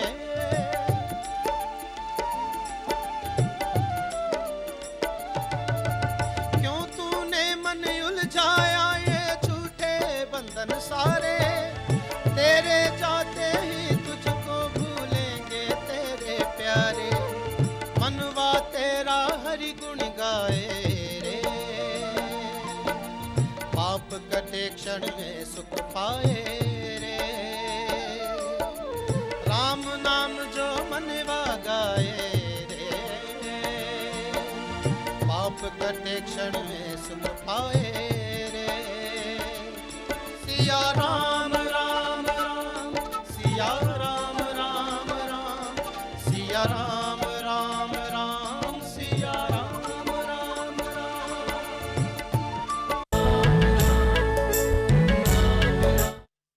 ਪੁਨः ਸਵਾਗਤ ਹੈ ਜੀ ਪ੍ਰੋਗਰਾਮ ਗੱਲਾਂ ਤੇ ਗੀਤ ਦੇ ਵਿੱਚ। ਅੱਜ ਚਰਚਾ ਚੱਲ ਰਹੀ ਹੈ ਜੀ ਸ਼੍ਰੀ ਰਾਮ ਨਵਮੀ ਤੇ, ਔਰ ਸਾਡੇ ਨਾਲ ਬਣੇ ਹੋਏ ਨੇ ਸ਼੍ਰੀ ਵੀਰੇਂਦਰ ਸ਼ਰਮਾ ਜੀ ਜੋ ਕਿ ਯੋਗ ਗੁਰੂ ਨੇ ਔਰ ਸ਼੍ਰੀ ਰਾਮ ਨਵਮੀ ਕਮੇਟੀ ਦੇ ਸਦस्य ਨੇ। ਗੁਰੂ ਵਿਸ਼ਵਾਮਿਤਰ ਜੀ ਦੀ ਸਕਿੱਲ ਐਜੂਕੇਸ਼ਨ ਦੀ ਜਿਹੜੀ ਨਾਲ ਆਪਾਂ ਜੋੜ ਕੇ ਗੱਲ ਕਰ ਰਹੇ ਸੀ, ਔਰ ਸ਼ਰਮਾ ਸਾਹਿਬ ਜੀ ਉਸ ਤੋਂ ਪਹਿਲਾਂ ਇੱਕ ਗੱਲ ਮੈਂ ਜ਼ਰੂਰ ਪੁੱਛ ਲਵਾਂ। ਸ਼੍ਰੀ ਰਾਮਚਰਿਤ ਮਾਨਸ ਔਰ ਮਹਾਕਵੀ ਮਹਾਰਿਸ਼ੀ ਸ਼੍ਰੀ ਵਾਲਮੀਕੀ ਜੀ ਦੁਆਰਾ ਰਚਿਤ ਰਾਮਾਇਣ, ਦੋਨਾਂ ਦਾ ਸਮਨਵਯ ਜਿਹੜਾ ਆਪਸ 'ਚ ਅੱਜ ਕੱਲ੍ਹ ਦੇਖ ਰਹੇ ਕਿ ਇੱਕ ਹੀ ਹੋ ਚੁੱਕਿਆ, ਸਾਨੂੰ ਅੰਤਰ ਹੀ ਨਹੀਂ ਪਤਾ ਲੱਗ ਰਿਹਾ, ਔਰ ਅੰਤਰ ਹੋਣਾ ਵੀ ਨਹੀਂ ਚਾਹੀਦਾ ਕਿਉਂਕਿ ਰਾਮ ਜੀ ਦੀ ਕਥਾ ਹੈ। ਉਹਦੇ ਬਾਰੇ ਸਾਨੂੰ ਜ਼ਰੂਰ ਦੱਸੋ। ਸ਼ਿਵਾ ਜੀ, ਗੱਲ ਹੈ ਕਿ ਅੱਜ ਜੇ ਅਸੀਂ ਦੇਖੀਏ ਖਾਸ ਕਰਕੇ ਉੱਤਰ ਭਾਰਤ ਦੇ ਵਿੱਚ ਤਾਂ ਜੀ ਇੱਥੇ ਸ਼੍ਰੀ ਰਾਮਚਰਿਤ ਮਾਨਸ ਜਿਹੜੀ ਹੈ ਉਹਨੂੰ ਹੀ ਰਾਮਾਇਣ ਕਿਹਾ ਜਾਂਦਾ ਹੈ। ਔਰ ਭਗਵਾਨ ਵਾਲਮੀਕ ਦੀ ਜਿਹੜੀ ਰਾਮਾਇਣ ਹੈ ਉਹਨੂੰ ਜ਼ਿਆਦਾਤਰ ਲੋਕ ਭੁੱਲ ਗਏ। ਉਹਦਾ ਕਾਰਨ ਇਹ ਹੈ ਕਿ ਉਹ ਸੰਸਕ੍ਰਿਤ 'ਚ ਹੈ ਜੀ, ਔਰ ਇਹ ਜਿਹੜੀ ਹੈ ਇਹ ਭੋਜਪੁਰੀ 'ਚ ਹੈ। ਭੋਜਪੁਰੀ ਵੀ ਹਾਲਾਂਕਿ ਹਿੰਦੀ ਨਹੀਂ ਹੈਗੀ, ਪਰ ਉਹ ਹਿੰਦੀ ਦੇ ਨੇੜੇ ਹੈ, ਥੋੜੀ ਸਰਲ ਹੈ, ਇਸ ਕਰਕੇ ਲੋਕਾਂ ਨੂੰ ਜਲਦੀ ਸਮਝ ਆਉਂਦੀ ਹੈ। ਜਿਹੜੀ ਭਗਵਾਨ ਵਾਲਮੀਕ ਦੀ ਰਾਮਾਇਣ ਹੈ, ਬੇਸਿਕ ਕਥਾ ਜਿਹੜੀ ਹੈ, ਹਿਸਟਰੀ ਜਿਹਨੂੰ ਅਸੀਂ ਕਹਿ ਸਕਦੇ ਹਾਂ, ਉਹ ਉਹਦੇ 'ਚ ਹੈ। ਔਰ ਇਹ ਜਿਹੜੀ ਰਾਮਚਰਿਤ ਮਾਨਸ ਹੈ, ਤੁਲਸੀਦਾਸ ਜੀ ਨੇ ਜਿਹਦੀ ਰਚਨਾ ਕੀਤੀ ਹੈ, ਇਹਦੀ ਲੋੜ ਸੀ ਉਸ ਵੇਲੇ ਦੋ ਕਾਰਨਾਂ ਤੋਂ। ਇੱਕ ਤਾਂ ਇਹ ਕਿ ਬਹੁਤ ਸਾਰੀਆਂ ਵਿਦੇਸ਼ੀ ਹਮਲਾਵਰ ਆਏ ਔਰ ਉਹਨਾਂ ਨੇ ਆ ਕੇ ਸਾਡੇ ਜਿਹੜੇ ਗ੍ਰੰਥ ਸੀ ਉਹਨਾਂ ਨੂੰ ਬਰਬਾਦ ਕਰ ਦਿੱਤਾ, ਤਬਾਹ ਕਰ ਦਿੱਤਾ। ਦੂਸਰਾ, ਸੰਸਕ੍ਰਿਤ ਖਤਮ ਹੋ ਗਈ ਤੇ ਰਾਮਾਇਣ ਨੂੰ ਭੁੱਲਦੇ ਚਲੇ ਜਾ ਰਹੇ ਸਨ ਲੋਕ। ਇਸ ਕਰਕੇ ਗੋਸਵਾਮੀ ਤੁਲਸੀਦਾਸ ਨੇ ਉਦੋਂ ਰਾਮਚਰਿਤ ਮਾਨਸ ਦੀ ਰਚਨਾ ਕੀਤੀ ਔਰ ਭਗਵਾਨ ਰਾਮ ਦਾ ਜੀਵਨ ਫਿਰ ਇੱਕ ਵਾਰੀ ਲੋਕਾਂ ਦੇ ਵਿੱਚ ਲੈ ਕੇ ਆਂਦਾ, ਜਿਸ ਦੀ ਕਿ ਲੋੜ ਹੈਗੀ ਹੈ। ਦੂਸਰਾ, ਰਾਮਚਰਿਤ ਮਾਨਸ ਤੇ ਰਾਮਾਇਣ ਦੇ ਵਿੱਚ ਫਰਕ ਇਹ ਹੈ ਕਿ ਤੁਲਸੀਦਾਸ ਜੀ ਨੇ ਰਾਮਚਰਿਤ ਮਾਨਸ ਲਿਖਣ ਲੱਗਿਆਂ ਜੀਵਨ ਦੇ ਵਿੱਚ ਬਹੁਤ ਸਾਰੀਆਂ ਐਸੀਆਂ ਚੀਜ਼ਾਂ ਜਿਨ੍ਹਾਂ ਦੀ ਲੋੜ ਹੈ, ਜਿਨ੍ਹਾਂ ਨੂੰ ਸਮਝਿਆ ਜਾਣਾ ਚਾਹੀਦਾ ਹੈ, ਉਹਨੂੰ ਉਹਦੇ ਵਿੱਚ ਪਾਤਾ। ਜ਼ਿੰਦਗੀ ਨੂੰ ਕਿਵੇਂ ਜੀਣਾ ਹੈ, ਕਿਵੇਂ ਆਸਾਨ ਕਰਨਾ ਹੈ, ਔਰ ਬਹੁਤ ਸਾਰੀਆਂ ਮਿਸਾਲਾਂ ਨਾਲ ਦੇ ਕੇ ਉਹਨਾਂ ਨੇ ਇਹਦੀ ਰਚਨਾ ਕੀਤੀ ਹੈ। ਅਦਰਵਾਈਜ਼ ਜੇ ਇਤਿਹਾਸ ਦੀ ਗੱਲ ਕਰੀਏ ਤੇ ਉਹ ਜੇ ਸਭ ਤੋਂ ਵਧੀਆ ਮਿਲੇਗਾ ਤੇ ਉਹ ਵਾਲਮੀਕ ਰਾਮਾਇਣ ਦੇ ਵਿੱਚ ਮਿਲੇਗਾ। ਤੇ ਜੇ ਰਾਮਚਰਿਤ ਮਾਨਸ ਨੂੰ ਪੜਾਂਗੇ ਤੇ ਜੀਵਨ ਜੀਣਾ ਆ ਜਾਏਗਾ ਔਰ ਭਗਵਾਨ ਰਾਮ ਦੇ ਸਾਰੀਆਂ ਪਰੰਪਰਾਵਾਂ ਮਰਿਆਦਾਵਾਂ ਨੂੰ ਅਸੀਂ ਆਸਾਨ ਤਰੀਕੇ ਨਾਲ ਦੁਬਾਰਾ ਸਮਝ ਸਕਦੇ ਹਾਂ। ਔਰ ਸਾਰਥਕਤਾ ਦੋਨਾਂ ਦੀ ਹੈ, ਔਰ ਜਿਹੜਾ ਆਦਮੀ ਸਹੀ ਢੰਗ ਨਾਲ ਇਹਨੂੰ ਜਾਣਨਾ ਚਾਹੁੰਦਾ ਹੈ ਉਹਨੂੰ ਦੋਨੋਂ ਰਾਮਾਇਣਾਂ ਨੂੰ ਪੜ੍ਹਨਾ ਚਾਹੀਦਾ ਹੈ। ਰਾਮਾਇਣਾਂ ਹੋਰ ਵੀ ਨੇ, ਇਸ ਤੋਂ ਇਲਾਵਾ ਵੀ ਨੇ, ਪਰ ਇਹ ਕਦੰਬਰੀ ਰਾਮਾਇਣ ਵੀ ਹੈ, ਸਰਲ ਰਾਮਾਇਣ ਬਹੁਤ ਸਾਰੀਆਂ ਨੇ, ਸਾਊਥ ਦੇ ਵਿੱਚ ਵੀ ਹੈਗੀਆਂ ਨੇ। ਪਰ ਜੇ ਸਹੀ ਢੰਗ ਨਾਲ ਅਸੀਂ ਜ਼ਿੰਦਗੀ ਨੂੰ ਜਾਣਨਾ ਹੈ, ਭਗਵਾਨ ਰਾਮ ਨੂੰ ਜਾਣਨਾ ਹੈ, ਰਾਮ ਰਾਜ ਨੂੰ ਜਾਣਨਾ ਹੈ, ਤੇ ਵਾਲਮੀਕ ਰਾਮਾਇਣ ਔਰ ਰਾਮਚਰਿਤ ਮਾਨਸ ਦੋਨਾਂ ਨੂੰ ਪੜ੍ਹਨਾ ਚਾਹੀਦਾ ਸਾਨੂੰ। ਕੀ ਬਾਤ ਹੈ, ਬਿਲਕੁਲ ਸਹੀ ਗੱਲ ਹੈ ਜੀ। ਕਹਿੰਦੇ ਸ਼੍ਰੀ ਰਾਮਚੰਦਰ ਕਿਰਪਾਲੂ ਭਜਮਨ ਭਉ ਭੈ ਹਾਰੁਨਮ। ਮੈਂ ਇਸ ਗੱਲ ਦੀ ਨਾਲ ਇਸ ਕਰਕੇ ਕਰ ਰਿਹਾ, ਆਪਾਂ ਅੱਗੇ ਵੀ ਇਸ ਚੀਜ਼ ਦੀ ਚਰਚਾ ਕਰਾਂਗੇ, ਲੇਕਿਨ ਪਹਿਲਾਂ ਜਿਹੜੀ ਗੱਲ ਕਰ ਰਹੇ ਸੀ ਕਿ ਸ਼੍ਰੀ ਰਾਮ ਚੰਦਰ ਜੀ ਨੇ ਹਮੇਸ਼ਾ ਕਿਰਪਾਲਤਾ ਕੀਤੀ ਹੈ, ਲੇਕਿਨ ਕਿਰਪਾਲਤਾ ਕਰਨ ਲਈ ਇੱਕ ਤਾਕਤ ਦਾ ਹੋਣਾ ਬੇहद ਜ਼ਰੂਰੀ ਹੈ। ਤਾਕਤ ਯਾਨੀ ਦਿਵਿਆਸਤਰਾਂ ਦਾ ਗਿਆਨ, ਪਾਸ਼ੂਪਤ ਅਸਤਰ ਹੋ ਗਏ ਜਾਂ ਕੁਝ ਵੀ ਹੋ ਗਿਆ, ਕਿਉਂਕਿ ਵਿਸ਼ਵਾਮਿੱਤਰ ਜੀ ਨੇ ਉਹਨਾਂ ਨੂੰ ਸਾਰੇ ਸਕਿਲਡ ਜਿਸ ਤਰ੍ਹਾਂ ਐਜੂਕੇਸ਼ਨ ਦੇ ਨਾਲ ਆਪਾਂ ਰਿਲੇਟ ਕਰ ਰਹੇ ਸੀ, ਉਹ ਵਾਲਾ ਸਵਾਲ ਮੈਂ ਤਾਂ ਜ਼ਰੂਰ ਪੁੱਛਣਾ ਚਾਹਾਂਗਾ ਤੁਹਾਡੇ ਕੋਲੋਂ। ਹਾਂ, ਮੈਂ ਗੱਲ ਕਰ ਰਿਹਾ ਸੀ ਕਿ ਭਗਵਾਨ ਦੇ ਇੱਕ ਵਿਸ਼ਵਾਮਿੱਤਰ ਜੀ ਗੁਰੂ ਨੇ, ਇੱਕ ਵਿਸ਼ਿਸ਼ਟ ਜੀ ਗੁਰੂ ਨੇ, ਔਰ ਜਿਹੜੀ ਧਰਮ ਦੀ ਸਿੱਖਿਆ, ਸ਼ਾਸਤਰ ਦੀ ਸਿੱਖਿਆ ਜਿਹੜੀ ਹੈ ਉਹ ਮੁੱਖ ਰੂਪ ਦੇ ਵਿੱਚ ਉਹਨਾਂ ਨੇ ਵਿਸ਼ਿਸ਼ਟ ਜੀ ਕੋਲੋਂ ਲਈ ਹੈ, ਪਰ ਸ਼ਾਸਤਰ ਦੀ ਸਿੱਖਿਆ ਜਿਹੜੀ ਹੈਗੀ ਹੈ ਉਹ ਉਹਨਾਂ ਨੇ ਜਿਹੜੀ ਹੈ ਉਹ ਵਿਸ਼ਵਾਮਿੱਤਰ ਜੀ ਕੋਲੋਂ ਲਈ ਹੈ। ਔਰ ਵਿਸ਼ਵਾਮਿੱਤਰ ਜੀ ਨੇ ਜਿਹੜੀ ਉਹਨਾਂ ਨੂੰ ਸਿੱਖਿਆ ਦਿੱਤੀ ਹੈ, ਜਿਵੇਂ ਅਸੀਂ ਅੱਜ ਕੱਲ੍ਹ ਹੁੰਦਾ ਨਾ ਜੀ, ਪਹਿਲੇ ਪੜ੍ਹਾਉਂਦੇ ਆ, ਥਿਊਰੀ ਪੜ੍ਹਾ ਕੇ ਬਾਅਦ ਪ੍ਰੈਕਟੀਕਲ ਕਰਾਉਂਦੇ ਆ, ਤਾਂ ਕਿ ਜਦ ਤੱਕ ਪ੍ਰੈਕਟੀਕਲ ਨਹੀਂ ਆਉਂਦਾ, ਕਈ ਵਾਰੀ ਇੰਜੀਨੀਅਰ ਵਕੀਲ ਦੇਖੋ ਜਾਂਦੇ ਨੇ ਨਾ, ਉਹ ਕਹਿੰਦੇ ਡਿਗਰੀ ਤਾਂ ਤੂੰ ਲੈ ਲਈ ਹੈ ਪਰ ਤੈਨੂੰ ਤਜਰਬਾ ਕੋਈ ਨਹੀਂ ਹੈਗਾ, ਜਦ ਤੱਕ ਤੂੰ ਪਹਿਲੇ ਆਪ ਕੰਮ ਨਹੀਂ ਕਰ ਰਹੇਗਾ ਤੈਨੂੰ ਪਤਾ ਨਹੀਂ ਲੱਗਣਾ। ਇਸ ਤਰ੍ਹਾਂ ਨਾਲ ਜਿਹੜੀ ਪ੍ਰੈਕਟੀਕਲ ਸਿੱਖਿਆ ਨਾ ਜੀ, ਉਹ ਵਿਸ਼ਵਾਮਿੱਤਰ ਜੀ ਨੇ ਜੰਗਲ 'ਚ ਲਿਜਾ ਕੇ ਰਾਖਸ਼ਾਂ ਨਾਲ ਲੜਾ ਕੇ ਮੌਕੇ ਤੇ ਦਿੱਤੀ ਹੈ ਭਗਵਾਨ ਰਾਮ ਨੂੰ।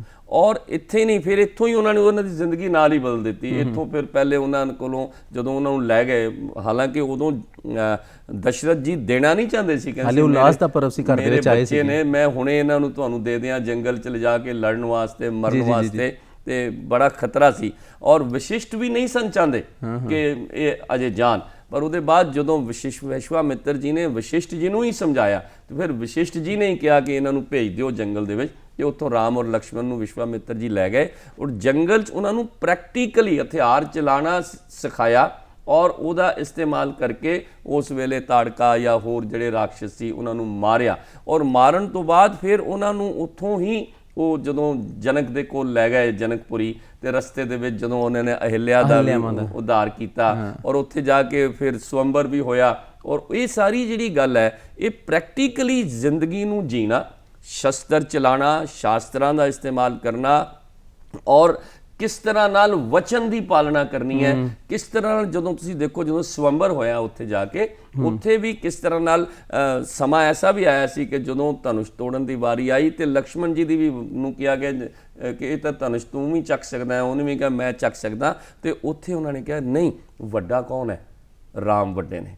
ਇਹ ਜਿਹੜੀ ਚੀਜ਼ ਹੈ ਜ਼ਿੰਦਗੀ 'ਚ ਰਿਸ਼ਤਿਆਂ ਨੂੰ ਕਿਵੇਂ ਚਲਾਉਣਾ ਹੈ, ਵੱਡਾ ਕੌਣ ਹੈ, ਛੋਟਾ ਕੌਣ ਹੈ, ਉਹਨਾਂ ਦੀ ਕਦਰਾਂ ਕੀਮਤਾਂ ਕੀ ਨੇ, ਇਹ ਸਾਰੀਆਂ ਚੀਜ਼ਾਂ ਜਿਹੜੀਆਂ ਨੇ ਉਸ ਵੇਲੇ ਵਿਸ਼ਵਾਮਿੱਤਰ ਜੀ ਨੇ ਕਿਹਾ ਕਿ ਨਹੀਂ, ਰਾਮ ਪਹਿਲੇ ਕੋਸ਼ਿਸ਼ ਕਰਨਗੇ, ਤੇ ਜੇ ਇਹਨਾਂ ਕੋਲ ਨਹੀਂ ਹੋਏਗਾ ਫਿਰ ਲਕਸ਼ਮਣ ਦੀ ਵਾਰੀ ਆਏਗੀ, ਫਿਰ ਦੇਖਾਂਗੇ। ਸੋ ਇਹ ਸਾਰੀਆਂ ਚੀਜ਼ਾਂ ਪ੍ਰੈਕਟੀਕਲੀ ਜਿਹੜੀਆਂ ਸਿਖਾਈਆਂ ਵਿਸ਼ਵਾਮਿੱਤਰ ਜੀ ਨੇ ਸਿਖਾਈਆਂ। ਔਰ ਇੱਕ ਉਹ ਜਦੋਂ ਵਿਸ਼ਿਸ਼ਟ ਜੀ ਦੇ ਸ਼ਿਸ਼ ਨੇ, ਉੱਥੇ ਉਹ ਸਮਾਜ ਦੀ ਸਿੱਖਿਆ ਲੈਂਦੇ ਨੇ, ਸ਼ਾਸਤਰ ਦੀ ਸਿੱਖਿਆ ਲੈਂਦੇ ਨੇ, ਔਰ ਇੱਥੇ ਜਦੋਂ ਆ ਜਾਂਦੇ ਨੇ ਵਿਸ਼ਵਾਮਿੱਤਰ ਜੀ ਦੇ ਕੋਲ, ਇੱਥੇ ਉਹ ਸ਼ਸਤਰ ਦੀ ਵੀ ਸਿੱਖਿਆ ਲੈਂਦੇ ਨੇ, ਔਰ ਕਿਸ ਤਰ੍ਹਾਂ ਨਾਲ ਉਧਾਰ ਕਰਨਾ ਹੈ, ਕਿਸ ਤਰ੍ਹਾਂ ਨਾਲ ਜੰਗ ਲੜਨੀ ਹੈ, ਕਿਸ ਤਰ੍ਹਾਂ ਨਾਲ ਆਪਣੀ ਤੁਹਾਡੇ ਕੋਲ ਜਿਹੜਾ ਹੁਨਰ ਹੈ ਉਹਦਾ ਇਸਤੇਮਾਲ ਕਿਵੇਂ ਕਰਨਾ ਹੈ ਔਰ ਕਦੋਂ ਕਰਨਾ ਹੈ, ਇਹ ਸਾਰਾ ਕੁਝ ਉਹਨਾਂ ਨੇ ਵਿਸ਼ਵਾਮਿੱਤਰ ਜੀ ਕੋਲ ਜੀ। ਔਰ ਉਹਨਾਂ ਦੀ ਦੇਣ ਕਰਕੇ ਜਿਸ ਤਰ੍ਹਾਂ ਤਾੜਕਾਵਧ ਕੀਤਾ, ਤੇ ਉਹਦੇ ਲਈ ਉਹੀ ਗੱਲ ਆ ਗਈ ਕਿ ਹਰਣ ਭਵ ਭੈ ਦਾਰੁਣਮ, ਔਰ ਨਵਕੰਜ ਲੋਚਨ ਨਵਕੰਜ ਮੁਖ ਕਰਕੰਜ ਪਾਦ ਕੰਜ ਕਾਰੁਗਮ। ਔਰ ਕਮਲ ਨੈਣ ਵਾਲੇ ਜਿਹੜੇ ਸ਼੍ਰੀ ਰਾਮ ਜੀ ਸੀ, ਉਹਨਾਂ ਬਾਰੇ ਮਹਾਰਿਸ਼ੀ ਵਾਲਮੀਕੀ ਜੀ ਨੇ ਇਹ ਵੀ ਕਿਹਾ ਸੀਗਾ ਕਿ ਰਾਮ ਦਵਿਰਣਾ ਭਾਸ਼ਤੇ, ਯਾਨੀ ਕਿ ਕਦੀ ਆਪਣੀ ਗੱਲ ਤੋਂ ਮੁੱਕਰੇ ਨਹੀਂ, ਉਹਨਾਂ ਨੇ ਦੂਸਰੀ ਗੱਲ ਨਹੀਂ ਕੀਤੀ। ਇਹ ਗੱਲ ਇੱਥੇ ਆਉਂਦੀ ਹੈ ਕਿ ਜਦੋਂ ਸ਼੍ਰੀ ਰਾਮ ਜੀ ਦਾ ਰਾਜ ਅਭਿਸ਼ੇਕ ਹੋ ਰਿਹਾ ਸੀ ਜੀ, ਇੱਕ ਅੱਜ ਦੇ ਸੰਦਰਭ 'ਚ ਸੋਚਣ ਵਾਲੀ ਗੱਲ ਹੈ ਕਿ ਅੱਜ ਅਗਰ ਕਿਸੇ ਨੂੰ ਕੋਈ ਮੌਕਾ ਮਿਲ ਰਿਹਾ ਕਿਸੇ ਅੱਛੀ ਗੱਲ ਦਾ, ਜਾਂ ਉਹਨੂੰ ਕਿਹਾ ਜਾਂਦਾ ਕਿ ਤੇਰੇ ਮਨ ਵਾਂਛੇ 'ਤੇ ਗੱਲ ਜਿਹੜੀ ਹੈ ਇਹ ਕੀਤੀ ਜਾ ਰਹੀ ਹੈ, ਔਰ ਅਚਾਨਕ ਉਹਨੂੰ ਕਿਹਾ ਜਾਏ ਕਿ ਨਹੀਂ ਹੋ ਰਹੀ, ਤੇ ਉਹਦੇ ਕੀ ਰਿਐਕਸ਼ਨ ਹੁੰਦੇ ਨੇ, ਕੀ ਪ੍ਰਤੀਕਿਰਿਆ ਹੁੰਦੀ, ਅਸੀਂ ਦੇਖਦੇ ਹੀ ਹਾਂ ਸਾਰੇ। ਪਰ ਉਸ ਵੇਲੇ ਮਰਿਆਦਾ ਪੁਰਸ਼ੋਤਮ ਸ਼੍ਰੀ ਰਾਮ ਜੀ ਰਾਜ ਅਭਿਸ਼ੇਕ ਦੀ ਤਿਆਰੀ ਹੋ ਰਹੀ ਹੈ, ਔਰ ਉਹਨਾਂ ਨੂੰ ਜਦੋਂ ਕਿਹਾ ਗਿਆ ਕਿ ਤੈਨੂੰ ਵਨਵਾਸ ਜਾਣਾ ਹੈ, ਤੇ ਉਹਨਾਂ ਦੀ ਪ੍ਰਤੀਕਿਰਿਆ ਜਿਹੜੀ ਸੀ, ਜਿਹੜੀ ਉਹਨਾਂ ਨੇ ਮਰਿਆਦਾ ਸਥਾਪਿਤ ਕੀਤੀ ਹੈ, ਸਾਡੇ ਦਰਸ਼ਕਾਂ ਨੂੰ ਜ਼ਰੂਰ ਦੱਸੋ। ਗੱਲ ਇਹ ਹੈ ਜੀ ਸ਼ਿਵਾ ਜੀ, ਇਹੀ ਜਿਹੜਾ ਮਤਲਬ ਹਰ ਚੀਜ਼ ਇੰਪੋਰਟੈਂਟ ਹੈ ਰਾਮਚਰਿਤ ਮਾਨਸ ਦੀ ਜਾਂ ਰਾਮਾਇਣ ਦੀ ਜਾਂ ਰਾਮ ਜੀ ਦੇ ਜੀਵਨ ਦੀ, ਪਰ ਇਹ ਜਿਹੜਾ ਇੱਕ ਟਰਨਿੰਗ ਪੁਆਇੰਟ ਹੈ ਨਾ ਜੀ, ਜ਼ਰਾ ਅੰਦਾਜ਼ਾ ਕਰੋ ਕਿ ਇੱਕ ਆਦਮੀ ਜਿਹੜਾ ਹੈਗਾ, ਇਹ ਇੰਨਾ ਕੀ ਹੋ ਜਾਏ ਨਾ ਕਿ ਰਾਤ ਨੂੰ ਪਤਾ ਹੋਵੇ ਮੈਂ ਸਵੇਰੇ ਇੱਕ ਕਾਰ ਖਰੀਦਣੀ ਹੈ, ਨਵੀਂ ਕਾਰ ਲੈਣੀ ਹੈ, ਤੇ ਉਹ ਸਵੇਰੇ ਕੰਪਨੀ ਵਾਲੇ ਇੰਨਾ ਹੀ ਕਹਿ ਦੇਣ ਕਿ ਨਹੀਂ ਅਜੇ ਤਾਂ ਮਹੀਨਾ ਲੇਟ ਮਿਲਣੀ ਹੈ ਜੀ, ਤੁਹਾਡਾ ਵੇਟਿੰਗ 'ਚ ਹੈ, ਤੇ ਜਾਨ ਨਿਕਲ ਜਾਂਦੀ ਹੈ ਕਿ ਸੁਪਨਾ ਸੁਜੋਇਆ ਹੁੰਦਾ ਹੈ, ਹਾਲਾਂਕਿ ਕਾਰ ਮੁੱਲ ਲੈਣੀ ਹੈ। ਉਹਦੇ ਬਾਵਜੂਦ ਜਦੋਂ ਇਹ ਪਤਾ ਲੱਗੇ ਕਿ ਅੱਜ ਕਾਰ ਨਹੀਂ ਮਿਲਣੀ, ਮਹੀਨੇ ਬਾਅਦ ਮਿਲਣੀ ਹੈ, ਤੇ ਜਾਨ ਨਿਕਲ ਜਾਂਦੀ ਹੈ। ਬੰਦੇ ਨੇ ਬੜੀ ਪਲੈਨਿੰਗ ਕੀਤੀ ਹੁੰਦੀ ਹੈ। ਤੇ ਇੱਥੇ ਤਾਂ ਰਾਜ ਮਿਲਣਾ ਔਰ ਰਾਜਾ ਬਣਨਾ, ਔਰ ਤਿਆਰੀ ਹੋ ਗਈ ਹੈ ਸਾਰੀ, ਔਰ ਇੱਕਦਮ ਪਤਾ ਲੱਗਦਾ ਹੈ ਕਿ ਨਹੀਂ ਰਾਜ ਨਹੀਂ ਮਿਲਣਾ, ਜੰਗਲ ਜਾਣਾ ਹੈ। ਔਰ ਉਸ ਵੇਲੇ ਉਸ ਆਤਮਾ ਦਾ, ਜੇ ਅਸੀਂ ਆਮ ਆਦਮੀ ਹੋਈਏ, ਸੋਚੀਏ ਤੇ ਅਸੀਂ ਤਾਂ ਰੋ ਰੋ ਕੇ ਮਰ ਜਾਈਏ ਔਰ ਲੜਨ ਨੂੰ ਪਈਏ। ਯਾਨੀ ਬਹੁਤ ਸਾਰੇ ਜੰਗਾਂ ਇਸ ਕਰਕੇ ਹੋਈਆਂ ਨੇ ਕਿ ਰਾਜ ਮੈਂ ਲੈਣਾ ਹੈ, ਇਸ ਕਰਕੇ ਬਹੁਤ ਸਾਰੇ ਯੁੱਧ ਹੋਏ ਨੇ, ਬਹੁਤ ਸਾਰੀਆਂ ਲੜਾਈਆਂ ਹੋਈਆਂ। ਪਰ ਇੱਥੇ ਲੜਾਈ ਹੋਣ ਦੀ ਬਜਾਏ ਹਾਲਾਂਕਿ ਜਨਤਾ 'ਚ ਉਸ ਵੇਲੇ ਜਿਹੜੀ ਪ੍ਰਜਾ ਹੈ ਉਹਨੇ ਉਕਸਾਇਆ, ਉਹਨਾਂ ਨੇ ਲੜਨ ਲਈ ਤਿਆਰ ਹੋ ਗਏ। ਬਹੁਤ ਸਾਰੇ ਸੰਗਠਨ ਆ ਗਏ ਕਿ ਅਸੀਂ ਲੜਾਂਗੇ ਦਸ਼ਰਥ ਦੇ ਨਾਲ, ਇਹ ਰਾਜ ਹੱਕ ਜਿਹੜਾ ਹੈਗਾ ਰਾਮ ਜੀ ਦਾ ਬਣਦਾ ਹੈ। ਪਰ ਭਗਵਾਨ ਰਾਮ ਨੇ ਕਿਹਾ ਨਹੀਂ, ਮੇਰੇ ਲਈ ਸਭ ਤੋਂ ਉੱਪਰ ਹੈ ਮੇਰੇ ਮਾਤਾ ਪਿਤਾ ਦੀ ਇੱਛਾ। ਰਾਜ ਪਾਠ ਮਿਲਦੇ ਰਹਿਣਗੇ, ਮੈਂ ਮਾਤਾ ਪਿਤਾ ਦੀ ਇੱਛਾ ਦਾ ਪਾਲਣ ਕਰਨਾ ਹੈ, ਮੈਂ ਮਾਤਾ ਪਿਤਾ ਦੇ ਆਦੇਸ਼ ਦਾ ਪਾਲਣ ਕਰਨਾ ਹੈ। ਔਰ ਸੀ ਤੱਕ ਨਹੀਂ ਕੀਤੀ। ਕਈ ਵਾਰੀ ਹੁੰਦਾ ਹੈ ਬੰਦਾ ਨਾ ਦਿਲ ਤੇ ਪੱਥਰ ਰੱਖ ਕੇ ਮੰਨ ਤਾਂ ਜਾਂਦਾ ਹੈ ਕਿ ਮੈਂ ਇਹ ਕੰਮ ਕਰ ਲੈਣਾ ਚਲੋ, ਪਰ ਅੰਦਰੋਂ ਦਿਲ ਨਹੀਂ ਮੰਨਦਾ ਹੁੰਦਾ, ਦਿਲ ਰੋਂਦਾ ਹੁੰਦਾ ਹੈ। ਰੋਏ ਵੀ ਨਹੀਂ, ਮੁਸਕਰਾਹਟ ਚਿਹਰੇ ਤੇ ਹੈ ਔਰ ਮਾਣ ਹੈ ਇਸ ਗੱਲ ਦਾ ਕਿ ਮੈਂ ਆਪਣੇ ਮਾਤਾ ਪਿਤਾ ਦੀ ਇੱਛਾ ਦਾ ਧਿਆਨ ਰੱਖਦਾ ਹੋਏ ਰਾਜ ਪਾਤ ਛੱਡ ਕੇ ਮੈਂ ਜੰਗਲ ਨੂੰ ਜਾ ਰਿਹਾ। ਸੋ ਇਹ ਚੀਜ਼ਾਂ ਜਿਹੜੀਆਂ ਨੇ ਇਹਨਾਂ ਨੂੰ ਜੇ ਅਸੀਂ ਦੇਖਦੇ ਹਾਂ, ਚਾਹੇ ਫਿਲਮਾਂ 'ਚ ਦੇਖੀਏ, ਚਾਹੇ ਅਸੀਂ ਰਾਮਾਇਣ 'ਚ ਦੇਖੀਏ, ਤੇ ਜੇ ਇਹਦੇ 'ਚੋਂ ਕੁਝ ਲੋਕ ਵੀ ਇਹਦੀ ਪਾਲਣਾ ਕਰ ਲੈਣ ਤੇ ਜ਼ਿੰਦਗੀ ਜਿਹੜੀ ਹੈ ਉਹ ਬਦਲ ਸਕਦੀ ਹੈ, ਚੰਗੀ ਹੋ ਸਕਦੀ। ਜੀ ਜੀ ਜੀ ਸ਼ਰਮਾ ਜੀ ਕਹਿੰਦੇ ਨੇ ਕਿ ਸ਼੍ਰੀ ਰਾਮ ਕਥਾ ਜਦੋਂ ਵੀ ਹੁੰਦੀ ਹੈ ਤੇ ਸਮੇਂ ਹਮੇਸ਼ਾ ਘੱਟ ਪੈ ਜਾਂਦਾ ਹੈ, ਔਰ ਇਸ ਘੱਟ ਸਮੇਂ ਦੇ ਵਿੱਚ ਮੇਰੀ ਕੋਸ਼ਿਸ਼ ਕਿ ਹੋਰ ਵੀ ਜਿਹੜੀਆਂ ਗੱਲਾਂ ਦਾ ਗਿਆਨ ਜਿਹੜਾ ਤੁਹਾਡੇ ਤੋਂ ਲਿਆ ਜਾ ਸਕੇ। ਸ਼੍ਰੀ ਰਾਮ ਜੀ ਦਾ ਜਦੋਂ ਵਨ ਆਗਮਨ ਹੋਇਆ, ਕੇਵਟ ਪ੍ਰਸੰਗ, ਔਰ ਖਾਸ ਕਰਕੇ ਸ਼ੁਰਪਨਖਾ ਵਾਲਾ, ਕਿਉਂਕਿ ਅੱਜ ਦੀ ਡੇਟ 'ਚ ਵੀ ਅਸੀਂ ਦੇਖਦੇ ਹਾਂ ਕਿ ਅਸੀਂ ਦਿਖਾਵਟੀ ਸੁੰਦਰਤਾ ਦੇ ਪਿੱਛੇ ਭੱਜਦੇ ਹਾਂ,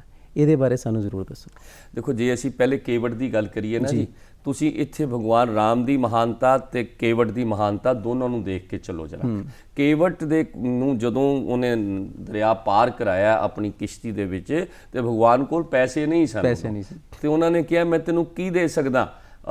ਹਾਲਾਂਕਿ ਔਰ ਉਸ ਵੇਲੇ ਕੇਵਟ ਨੇ ਕਿਹਾ ਕਿ ਅਸੀਂ ਤਾਂ ਸਟਾਫ ਮੈਂਬਰ ਹਾਂ, ਮੈਂ ਵੀ ਇੱਕ ਮੱਲਾ ਵਾਂ, ਤੁਸੀਂ ਵੀ ਮੱਲਾ ਹੋ, ਮੈਂ ਤੁਹਾਨੂੰ ਪਾਰ ਲਾਣਾ ਤੇ ਤੁਸੀਂ ਹੁਣ ਮੇਰੇ ਨਾਲ ਇਦਾਂ ਕਰਿਓ, ਮੈਨੂੰ ਭਵ ਸਾਗਰ ਤੋਂ ਪਾਰ ਲਾ ਦਿਓ ਤੁਸੀਂ।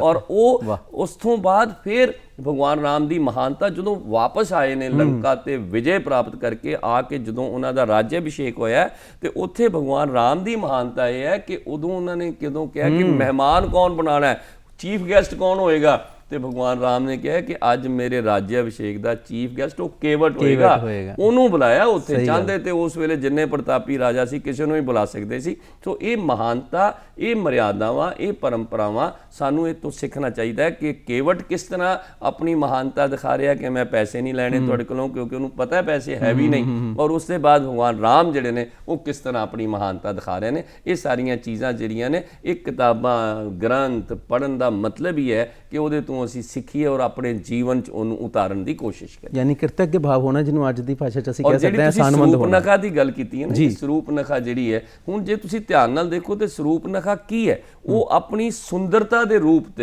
ਦੇ ਬਲ ਤੇ ਪ੍ਰਭਾਣਾ ਚਾਹੁੰਦੀ ਹੈ ਭਗਵਾਨ ਰਾਮ ਨੂੰ ਜਾਂ ਲਕਸ਼ਮਣ ਜੀ ਨੂੰ। ਔਰ ਇਹ ਜਿਹੜੀ ਇਹ ਕੁਰੀਤੀ ਫਿਰ ਅੱਜ ਸਾਡੇ ਸਮਾਜ ਦੇ ਵਿੱਚ ਆ ਰਹੀ ਹੈ ਕਿ ਸੌਂਦਰਯ ਦੇ ਨਾਂ ਤੇ ਖਾਲੀ ਸਰੀਰਕ ਸੁੰਦਰਤਾ ਦੀ ਗੱਲ ਨਹੀਂ ਹੈਗੀ। ਲੋਕ ਜਿਹੜਾ ਪੈਸਾ ਹੈ, ਇਹ ਵੀ ਇੱਕ ਤਾਕਤ ਹੈ ਨਾ, ਕਿਸੇ ਕੋਲ ਸੁੰਦਰਤਾ ਦੀ ਤਾਕਤ ਹੈ, ਕਿਸੇ ਕੋਲ ਪੈਸੇ ਦੀ ਤਾਕਤ ਹੈ, ਕਿਸੇ ਕੋਲ ਸੱਤਾ ਦੀ ਤਾਕਤ ਹੈ। ਲੋਕ ਅੱਜ ਸੱਤਾ ਦੀ ਤਾਕਤ ਨਾਲ, ਪੈਸੇ ਦੀ ਤਾਕਤ ਨਾਲ, ਸੁੰਦਰਤਾ ਦੀ ਤਾਕਤ ਨਾਲ ਔਰ ਸਰੀਰਕ ਬਲ ਦੀ ਤਾਕਤ ਨਾਲ ਲੋਕਾਂ ਨੂੰ ਭਰਮਾਉਣ ਦੀ ਕੋਸ਼ਿਸ਼ ਕਰਦੇ ਨੇ, ਡਰਾਉਣ ਦੀ ਕੋਸ਼ਿਸ਼ ਕਰਦੇ ਨੇ, ਆਪਣੀ ਗੱਲ ਮਨਵਾਉਣ ਦੀ ਕੋਸ਼ਿਸ਼ ਕਰਦੇ ਨੇ। ਔਰ ਭਗਵਾਨ ਰਾਮ ਨੇ ਇੱਥੇ ਸਰੂਪਨਖਾ ਨੂੰ ਇਹ ਸਬਕ ਦਿੱਤਾ ਹੈ ਕਿ ਤੇਰੀ ਸੁੰਦਰਤਾ, ਤੇਰੀ ਤਾਕਤ ਜ਼ਰੂਰ ਹੋਏਗੀ, ਪਰ ਅਸੀਂ ਆਪਣੇ ਚਰਿੱਤਰ ਨੂੰ ਨਹੀਂ ਡਿੱਗਣ ਦੇਵਾਂਗੇ, ਅਸੀਂ ਆਪਣੀ ਸਿੱਖਿਆਵਾਂ ਤੋਂ ਪਿੱਛੇ ਨਹੀਂ ਹਟਾਂਗੇ ਔਰ ਆਪਣੀ ਸਿੱਖਿਆ ਦੇ ਤਾਕਤ ਤੇ ਅੜ ਕੇ ਕਦੇ ਵੀ ਉਹ ਕੰਮ ਨਹੀਂ ਕਰਾਂਗੇ ਜਿਹੜਾ ਸਮਾਜ ਜਿਹਨੂੰ ਮਾਨਤਾ ਨਹੀਂ ਦਿੰਦਾ। ਔਰ ਅੱਜ ਇਹ ਸਮਝਣ ਦੀ ਲੋੜ ਹੈ ਕਿ ਜਿਹੜੇ ਲੋਕ ਕਿਸੇ ਵੀ ਤਾਕਤ ਦੇ ਬਲ ਤੇ ਲੋਕਾਂ ਨੂੰ, ਸਮਾਜ ਨੂੰ, ਸੰਸਾਰ ਨੂੰ ਡਗਾਉਣ ਦੀ ਕੋਸ਼ਿਸ਼ ਕਰਦੇ ਨੇ, ਉਹ ਨਾ ਡਗਾਉਣ। ਔਰ ਆਮ ਆਦਮੀ ਜਿਹੜਾ ਉਹ ਵੀ ਕਿਸੇ ਤਾਕਤ ਦੇ ਥੱਲੇ ਲੱਗ ਕੇ ਆਪਣੇ ਚਰਿੱਤਰ ਦਾ ਨੁਕਸਾਨ ਨਾ ਕਰੇ। ਜੀ ਜੀ ਜੀ ਸ਼ਰਮਾ ਜੀ, ਸਮੇਂ ਦੇ ਮੱਦੇਨਜ਼ਰ ਹੀ ਮੈਂ ਦੋਨੋਂ ਸਵਾਲ ਇਕੱਠੇ ਕਰ ਲਏ ਸੀਗੇ, ਤੇ ਹੁਣ ਵੀ ਥੋੜਾ ਜਲਦੀ ਸਾਰੇ ਮੈਂ ਜਿਹੜੇ ਪ੍ਰਸ਼ਨ ਜਿਹੜੇ ਮਨ ਦੇ ਵਿੱਚ ਵਿਚਾਰ ਆਉਂਦੇ ਨੇ। ਮਾਂ ਸੀਤਾ ਦਾ ਜਦੋਂ ਅਪਹਰਣ ਕੀਤਾ ਗਿਆ, ਉਸ ਵੇਲੇ ਅਸੀਂ ਦੇਖਿਆ ਕਿ ਸ਼੍ਰੀ ਰਾਮ ਜੀ ਨੇ ਇੱਕ ਵਿਯੋਗੀ ਦਾ, ਜਿਹੜਾ ਭਾਵੁਕ ਇਨਸਾਨ ਦਾ ਜਿਹੜਾ ਆਪਾਂ ਦੇਖਦੇ ਹਾਂ ਕਿ ਰੂਪ ਨਿਭਾਇਆ, ਫਿਰ ਵੀ ਅਡਿਗ ਰਹੇ ਹੋ। ਪਰ ਉਸ ਵੇਲੇ ਜਿਹੜਾ ਨਿਭਾਇਆ ਚਰਿੱਤਰ ਸੀ, ਉਹਨੂੰ ਦੇਖ ਕੇ ਵੀ ਕਈ ਵਾਰੀ ਕਈਆਂ ਦੇ ਮਨ 'ਚ ਸ਼ੰਕਾ ਉਤਪੰਨ ਹੁੰਦੀ ਹੈ। ਉਹ ਗੱਲ ਵੱਖਰੀ ਹੈ ਕਿ ਉਹਨਾਂ ਨੇ ਕਿਸ ਤਰ੍ਹਾਂ ਉਸ ਸਥਿਤੀ ਨੂੰ ਪਾਰ ਪਾਇਆ ਔਰ ਉਹਦੇ ਵਿੱਚ ਕੀ ਅੱਗੇ ਪ੍ਰਯਾਸ ਕੀਤੇ, ਇਹਦੇ ਤੋਂ ਵੀ ਅਸੀਂ ਸਿੱਖਿਆ ਲੈ ਸਕਦੇ ਹਾਂ? ਇਹਦੇ ਬਾਰੇ ਜ਼ਰੂਰ ਦੱਸੋ ਸਾਨੂੰ। ਦੇਖੋ, ਭਗਵਾਨ ਰਾਮ ਦਾ ਜਿਹੜਾ ਇਹ ਅਵਤਾਰ ਹੈ ਨਾ, ਵਿਸ਼ਨੂੰ ਅਵਤਾਰ ਤ੍ਰੇਤਾ ਯੁੱਗ 'ਚ ਜਿਹੜਾ ਰਾਮ ਅਵਤਾਰ ਦੇ ਰੂਪ 'ਚ ਹੋਇਆ ਹੈ, ਇਹ ਇੱਕ ਮਰਿਆਦਾਵਾਂ ਸਥਾਪਿਤ ਕਰਨ ਵਾਸਤੇ ਹੀ ਉਹਨਾਂ ਨੇ ਆਪਣਾ ਜਿਹੜਾ ਹੈਗਾ ਇਹ ਅਵਤਾਰ ਲਿਆ। ਜੇ ਅਸੀਂ ਹੁਣ ਧਿਆਨ ਨਾਲ ਦੇਖੀਏ ਤੇ ਅੱਜ ਜੇ ਜੀਵਨ ਦੇ ਵਿੱਚ ਪਤੀ ਵਿਛੜ ਜਾਵੇ ਜਾਂ ਪਤਨੀ ਵਿਛੜ ਜਾਵੇ, ਜੇ ਸਾਡੇ ਮਨ 'ਚ ਵਿਯੋਗ ਹੀ ਨਹੀਂ ਆਉਂਦਾ, ਪ੍ਰੇਮ ਹੀ ਨਹੀਂ ਆਉਂਦਾ, ਤੇ ਅਸੀਂ ਪਤੀ ਜਾਂ ਪਤਨੀ ਨੂੰ ਦੁਬਾਰਾ ਪ੍ਰਾਪਤ ਕਰਨ ਵਾਸਤੇ, ਲੱਭਣ ਵਾਸਤੇ ਕੋਸ਼ਿਸ਼ ਹੀ ਨਹੀਂ ਕਰਾਂਗੇ ਔਰ ਉਸ ਦੀ ਜ਼ਿੰਦਗੀ ਜਿਹੜੀ ਹੈ ਉਹ ਬਰਬਾਦ ਹੋ ਜਾਏਗੀ, ਨਰਕ ਬਣ ਜਾਏਗਾ ਉਹਦਾ ਜੀਵਨ। ਸੋ ਜੇ ਉਹ ਵਿਯੋਗ ਨਹੀਂ ਕਰਦੇ, ਜੇ ਲੱਭਦੇ ਨਹੀਂ, ਕੋਸ਼ਿਸ਼ ਨਹੀਂ ਕਰਦੇ, ਤੇ ਉਹ ਪਹੁੰਚਦੇ ਨਹੀਂ ਰਾਵਣ ਤੱਕ, ਉੱਥੋਂ ਸੀਤਾ ਜੀ ਨੂੰ ਛੁਡਾ ਕੇ ਨਹੀਂ ਲਿਆਂਦੇ, ਤੇ ਇੱਕ ਪਤੀ ਆਪਣੀ ਪਤਨੀ ਦੀ ਰਾਖੀ ਕਰਨ ਵਾਸਤੇ ਕਿਸ ਹੱਦ ਤੱਕ ਜਾ ਸਕਦਾ ਹੈ, ਉਹਦੀ ਪਰੰਪਰਾ, ਉਹਦੀ ਮਰਿਆਦਾ ਕਾਇਮ ਨਹੀਂ ਹੋ ਸਕਦੀ। ਸੋ ਉਹਦੇ ਲਈ ਵਿਯੋਗ ਵੀ ਜ਼ਰੂਰੀ ਹੈ, ਉਹਦੇ ਲਈ ਪਲੈਨਿੰਗ ਵੀ ਜ਼ਰੂਰੀ ਹੈ, ਉਹਦੇ ਲਈ ਜੰਗ ਵੀ ਜ਼ਰੂਰੀ ਹੈ, ਔਰ ਉਹਦੇ ਲਈ ਆਪਣੇ ਪਤੀ ਪਤਨੀ ਦਾ ਇੱਕ ਦੂਸਰੇ ਪਿੱਛੇ ਪ੍ਰੇਮ ਕਿਸ ਤਰ੍ਹਾਂ ਦਾ ਹੋਣਾ ਚਾਹੀਦਾ ਉਹਨੂੰ ਦੱਸਣਾ ਵੀ ਬਹੁਤ ਜ਼ਰੂਰੀ ਸੀ। ਇਸ ਕਰਕੇ ਭਗਵਾਨ ਰਾਮ ਨੇ ਉਹ ਸਾਰੀਆਂ ਮਰਿਆਦਾਵਾਂ ਨੂੰ ਨਿਭਾਉਂਦੇ ਹੋਏ ਇਹ ਸਾਰਾ ਕੁਝ ਕੀਤਾ। ਸ਼ਰਮਾ ਜੀ, ਅਸੀਂ ਦੇਖਦੇ ਹਾਂ ਕਿ ਜਿਸ ਤਰ੍ਹਾਂ ਪਹਿਲਾਂ ਅਹਲਿਆ ਦਾ ਉਧਾਰ ਕੀਤਾ, ਲੇਕਿਨ ਵਣਗਮਨ ਦੇ ਵਿੱਚ ਜਦੋਂ ਉਹਨਾਂ ਨੂੰ ਇੱਕ ਹੋਰ ਅਵਸਰ ਮਿਲਿਆ ਮਾਂ ਸ਼ਬਰੀ ਦੇ ਕੋਲ ਜਾਣ ਦਾ, ਉਹ ਲੇਖ ਔਰ ਖਾਸ ਕਰਕੇ ਵਿਭੀਸ਼ਣ ਜੀ ਜਦੋਂ ਸ਼ਰਨ 'ਚ ਆਏ, ਲੰਕਾ ਜਿੱਤ ਕੇ ਉਹਨਾਂ ਨੇ ਸਵਾਰਥ ਨਹੀਂ ਕੀਤਾ, ਆਪਣੇ ਆਪ ਨੂੰ ਲੰਕਾ ਦਾ ਰਾਜਾ ਨਹੀਂ ਘੋਸ਼ਿਤ ਕੀਤਾ, ਉਹਨਾਂ ਨੂੰ ਦਿੱਤਾ। ਇਹ ਸੰਦਰਭ ਜ਼ਰੂਰ ਜੀ, ਸਵਾਰਥ ਨਹੀਂ ਹੋਣਾ ਚਾਹੀਦਾ, ਬੰਦੇ ਨੂੰ ਸਵਾਰਥੀ ਨਹੀਂ ਹੋਣਾ ਚਾਹੀਦਾ, ਬੰਦੇ ਨੂੰ ਜਾਤ ਪਾਤ ਦੇ ਭੇਦ ਭਾਵ ਤੋਂ ਉੱਪਰ ਚੱਲਣਾ ਚਾਹੀਦਾ ਹੈ। ਇਹ ਸਾਰੀਆਂ ਚੀਜ਼ਾਂ ਇਹ 'ਚ ਆ ਜਾਂਦੀਆਂ ਜਦੋਂ ਉਹ ਸ਼ਬਰੀ ਜਿਹੜੀ ਹੈ ਉਹ ਭੀਲਣੀ ਹੈ, ਭੀਲ ਜਾਤੀ ਦੀ ਹੈ, ਜਿਹਨੂੰ ਅਸੀਂ ਛੋਟੀ ਜਾਤ ਵੀ ਕਹਿ ਸਕਦੇ ਸੀ ਉਸ ਵੇਲੇ, ਅੱਜ ਤੱਕ ਕੋਈ ਛੋਟੀ ਵੱਡੀ ਨਹੀਂ, ਉਸ ਵੇਲੇ ਦੀ ਗੱਲ ਕਰਦਾ। ਔਰ ਜਦੋਂ ਇੱਕ ਭੀਲਣੀ ਦੇ ਝੂਠੇ ਬੇਰ ਭਗਵਾਨ ਰਾਮ ਖਾਂਦੇ ਨੇ ਤੇ ਉਹ ਇਹ ਦੱਸਣਾ ਚਾਹੁੰਦੇ ਨੇ ਕਿ ਮੈਂ ਵੀ ਜਾਤ ਪਾਤ 'ਚ ਵਿਸ਼ਵਾਸ ਨਹੀਂ ਰੱਖਦਾ ਔਰ ਕੋਈ ਵੀ ਜਾਤ ਪਾਤ 'ਚ ਵਿਸ਼ਵਾਸ ਨਾ ਰੱਖੇ। ਜਿੱਥੋਂ ਵਿਭੀਸ਼ਣ ਨੂੰ ਰਾਜ ਦੇਣ ਦੀ ਗੱਲ ਹੈ, ਉਸ ਤੋਂ ਪਹਿਲਾਂ ਸੁਗਰੀਵ ਨੂੰ ਉਹਨਾਂ ਨੇ ਰਾਜ ਦਿੱਤਾ। ਜਦੋਂ ਸੁਗਰੀਵ ਨੂੰ ਮਿਲੇ ਨੇ, ਸੁਗਰੀਵ ਨੂੰ ਉਹਨਾਂ ਨੇ ਆਂਦਿਆਂ ਕਹਿਤਾ ਹੈ ਮੈਂ ਬਾਲੀ ਦਾ ਵੱਧ ਕਰਾਂਗਾ, ਉਹਨੂੰ ਮਾਰ ਕੇ ਕਿਸ਼ਕਿੰਦਾ ਦਾ ਰਾਜ ਤੈਨੂੰ ਦੇ ਦਿਆਂਗਾ, ਆਪ ਨਹੀਂ ਰੱਖਾਂਗਾ। ਅੱਛਾ ਸ਼ਰਮਾ ਜੀ, ਫਿਰ ਇਹ ਵੀ ਗੱਲ ਦੇਖੋ ਕਿ ਬਾਲੀ ਤਾਂ ਸਮਰਥ ਸੀਗਾ, ਅਗਰ ਬਾਲੀ ਦੀ ਮਦਦ ਲੈਂਦੇ ਤੇ ਉਹ ਉਸੇ ਵੇਲੇ ਰਾਵਣ ਨੂੰ ਜਿੱਤ ਕੇ ਦੇ ਸਕਦਾ, ਜਿਹਨੇ ਆਪਣੇ ਬਗਲ 'ਚ ਰਾਵਣ ਨੂੰ ਲੈ ਕੇ ਘੁੰਮਿਆ। ਬਿਲਕੁਲ ਬਿਲਕੁਲ। ਔਰ ਇਸੇ ਕਰਕੇ ਉਹਨਾਂ ਨੇ ਵਿਭੀਸ਼ਣ ਨੂੰ ਵੀ ਜਦੋਂ ਉਹ ਆਇਆ ਰਾਵਣ ਨੂੰ ਛੱਡ ਕੇ, ਆਂਦਿਆਂ ਹੀ ਕਿਹਾ ਆਓ ਲੰਕਾਪਤੀ, ਉਹਨੂੰ ਦੇਤਾ, ਆਪ ਕੋਈ ਸਵਾਰਥ ਨਹੀਂ ਰੱਖਿਆ, ਲਾਲਚ ਨਹੀਂ ਰੱਖਿਆ। ਤਾਂ ਸੋ ਇਹਨੀਆਂ ਸਾਰੀਆਂ ਚੀਜ਼ਾਂ ਤੋਂ ਸਾਨੂੰ ਸਿੱਖਿਆ ਇਹ ਲੈਣੀ ਚਾਹੀਦੀ ਹੈ, ਇਨਸਾਨ ਨੂੰ ਸਵਾਰਥੀ ਨਹੀਂ ਹੋਣਾ ਚਾਹੀਦਾ, ਜਾਤ ਪਾਤ ਦੇ ਚੱਕਰ 'ਚ ਨਹੀਂ ਪੈਣਾ ਚਾਹੀਦਾ, ਰਿਸ਼ਤੇ ਉਹਨੂੰ ਨਿਭਾਉਣੇ ਆਉਣੇ ਚਾਹੀਦੇ ਨੇ, ਉਹਨੂੰ ਆਪਣੇ ਗੁਰੂ ਦੀ, ਆਪਣੇ ਮਾਤਾ ਪਿਤਾ ਦੀ ਨਾ ਸਿਰਫ ਸੇਵਾ ਕਰਨੀ ਚਾਹੀਦੀ ਹੈ ਬਲਕਿ ਉਹਨਾਂ ਦੀ ਪੂਜਾ ਕਰਨੀ ਚਾਹੀਦੀ ਹੈ, ਉਹਨਾਂ ਦਾ ਕਹਿਣਾ ਮੰਨਣਾ ਚਾਹੀਦਾ ਹੈ। ਇਸ ਤੋਂ ਇਲਾਵਾ ਸਾਰੇ ਰਿਸ਼ਤੇ, ਭਰਾ ਦਾ ਰਿਸ਼ਤਾ ਕੀ ਹੈ, ਭਰਤ ਤੇ ਰਾਮ ਜੀ ਦੇ ਚਰਿੱਤਰ ਨੂੰ ਜਦੋਂ ਦੇਖੀਏ, ਜਦੋਂ ਰਾਮ ਕਹਿ ਰਹੇ ਨੇ ਕਿ ਤੂੰ ਸੰਭਾਲਣਾ ਰਾਜ ਤੇ ਭਰਤ ਕਹਿ ਰਹੇ ਨੇ ਨਹੀਂ ਤੁਸੀਂ ਸੰਭਾਲਣਾ ਰਾਜ, ਔਰ ਬਾਅਦ 'ਚ ਖੜਾਵਾਂ ਰੱਖ ਕੇ ਉਹਨਾਂ ਦਾ ਇੰਤਜ਼ਾਰ ਕਰਦੇ। ਤੇ ਰਾਮ ਜੀ ਦੀ ਕਥਾ ਹੋਏ ਤੇ ਹਨੂਮਾਨ ਜੀ ਦਾ ਜ਼ਿਕਰ ਨਾ ਆਏ, ਉਹਦੇ 'ਚ ਦੇਖੋ ਕਿ ਕਿਸ ਤਰ੍ਹਾਂ ਇੱਕ ਦੂਸਰੇ ਦੇ ਨਾਲ ਪਾਤਰ ਭਰਾਵ ਦੀ ਮਿਸਾਲ ਦਿੱਤੀ। ਇਹਦੇ ਨਾਲ ਹੀ ਮੈਂ ਇਸ ਪ੍ਰੋਗਰਾਮ ਨੂੰ ਵਿਰਾਮ ਦੇਣ ਦੀ ਕਰਾਂਗਾ, ਪਰ ਤੁਹਾਡੇ ਕੋਲ ਇਹ ਜ਼ਰੂਰ ਜਾਣਨਾ ਜਦੋਂ ਜੀ ਹਨੂਮਾਨ ਜੀ ਨੂੰ ਤਾਂ ਗੋਸਵਾਮੀ ਤੁਲਸੀਦਾਸ ਨੇ ਲਿਖਿਆ ਕਿ ਰਾਮ ਜੀ ਨੇ ਕਿਹਾ ਕਿ ਤੂੰ ਮੈਨੂੰ ਭਰਤ ਨਾਲੋਂ ਵੀ ਜ਼ਿਆਦਾ ਪਿਆਰਾ ਹੈ। ਸੋ ਇਹ ਸਵਾਮੀ ਦੀ ਜਿਹੜੀ ਹੈਗੀ ਹੈ ਭਗਤੀ ਉਹਨੂੰ ਵੀ ਦਰਸਾਉਂਦਾ ਹੈ। ਤੋ ਇਹ ਸਾਰੀਆਂ ਚੀਜ਼ਾਂ ਨੂੰ ਸਾਨੂੰ ਮੰਨਦੇ ਹੋਏ ਰਾਮ ਜੀ ਦੀਆਂ ਸਭ ਸਿੱਖਿਆਵਾਂ ਦਾ ਪਾਲਣ ਕਰਨਾ ਚਾਹੀਦਾ। ਜੀ ਬਹੁਤ ਬਹੁਤ ਸ਼ੁਕਰੀਆ ਜੀ, ਅੱਜ ਤੁਸੀਂ ਸਟੂਡੀਓ 'ਚ ਅਮੁੱਲ ਜਾਣਕਾਰੀ ਦਿੱਤੀ। ਔਰ ਵਾਕਈ ਸ਼੍ਰੀ ਰਾਮਚੰਦਰ ਕਿਰਪਾਲੂ ਭਜਮਨ ਹਰਣ ਭਵ ਭय दारुणम नव कंज लोचन कंज मुख कर कंज पद कंजारुणम। आप सब जी ਨੂੰ ਸ਼੍ਰੀ ਰਾਮ ਨਵਮੀ ਦੀ ਇੱਕ ਵਾਰੀ ਫਿਰ ਤੋਂ ਬਹੁਤ ਬਹੁਤ ਵਧਾਈਆਂ ਜੀ। ਜੈ ਸ਼੍ਰੀ ਰਾਮ। ਜੈ ਸ਼੍ਰੀ ਰਾਮ।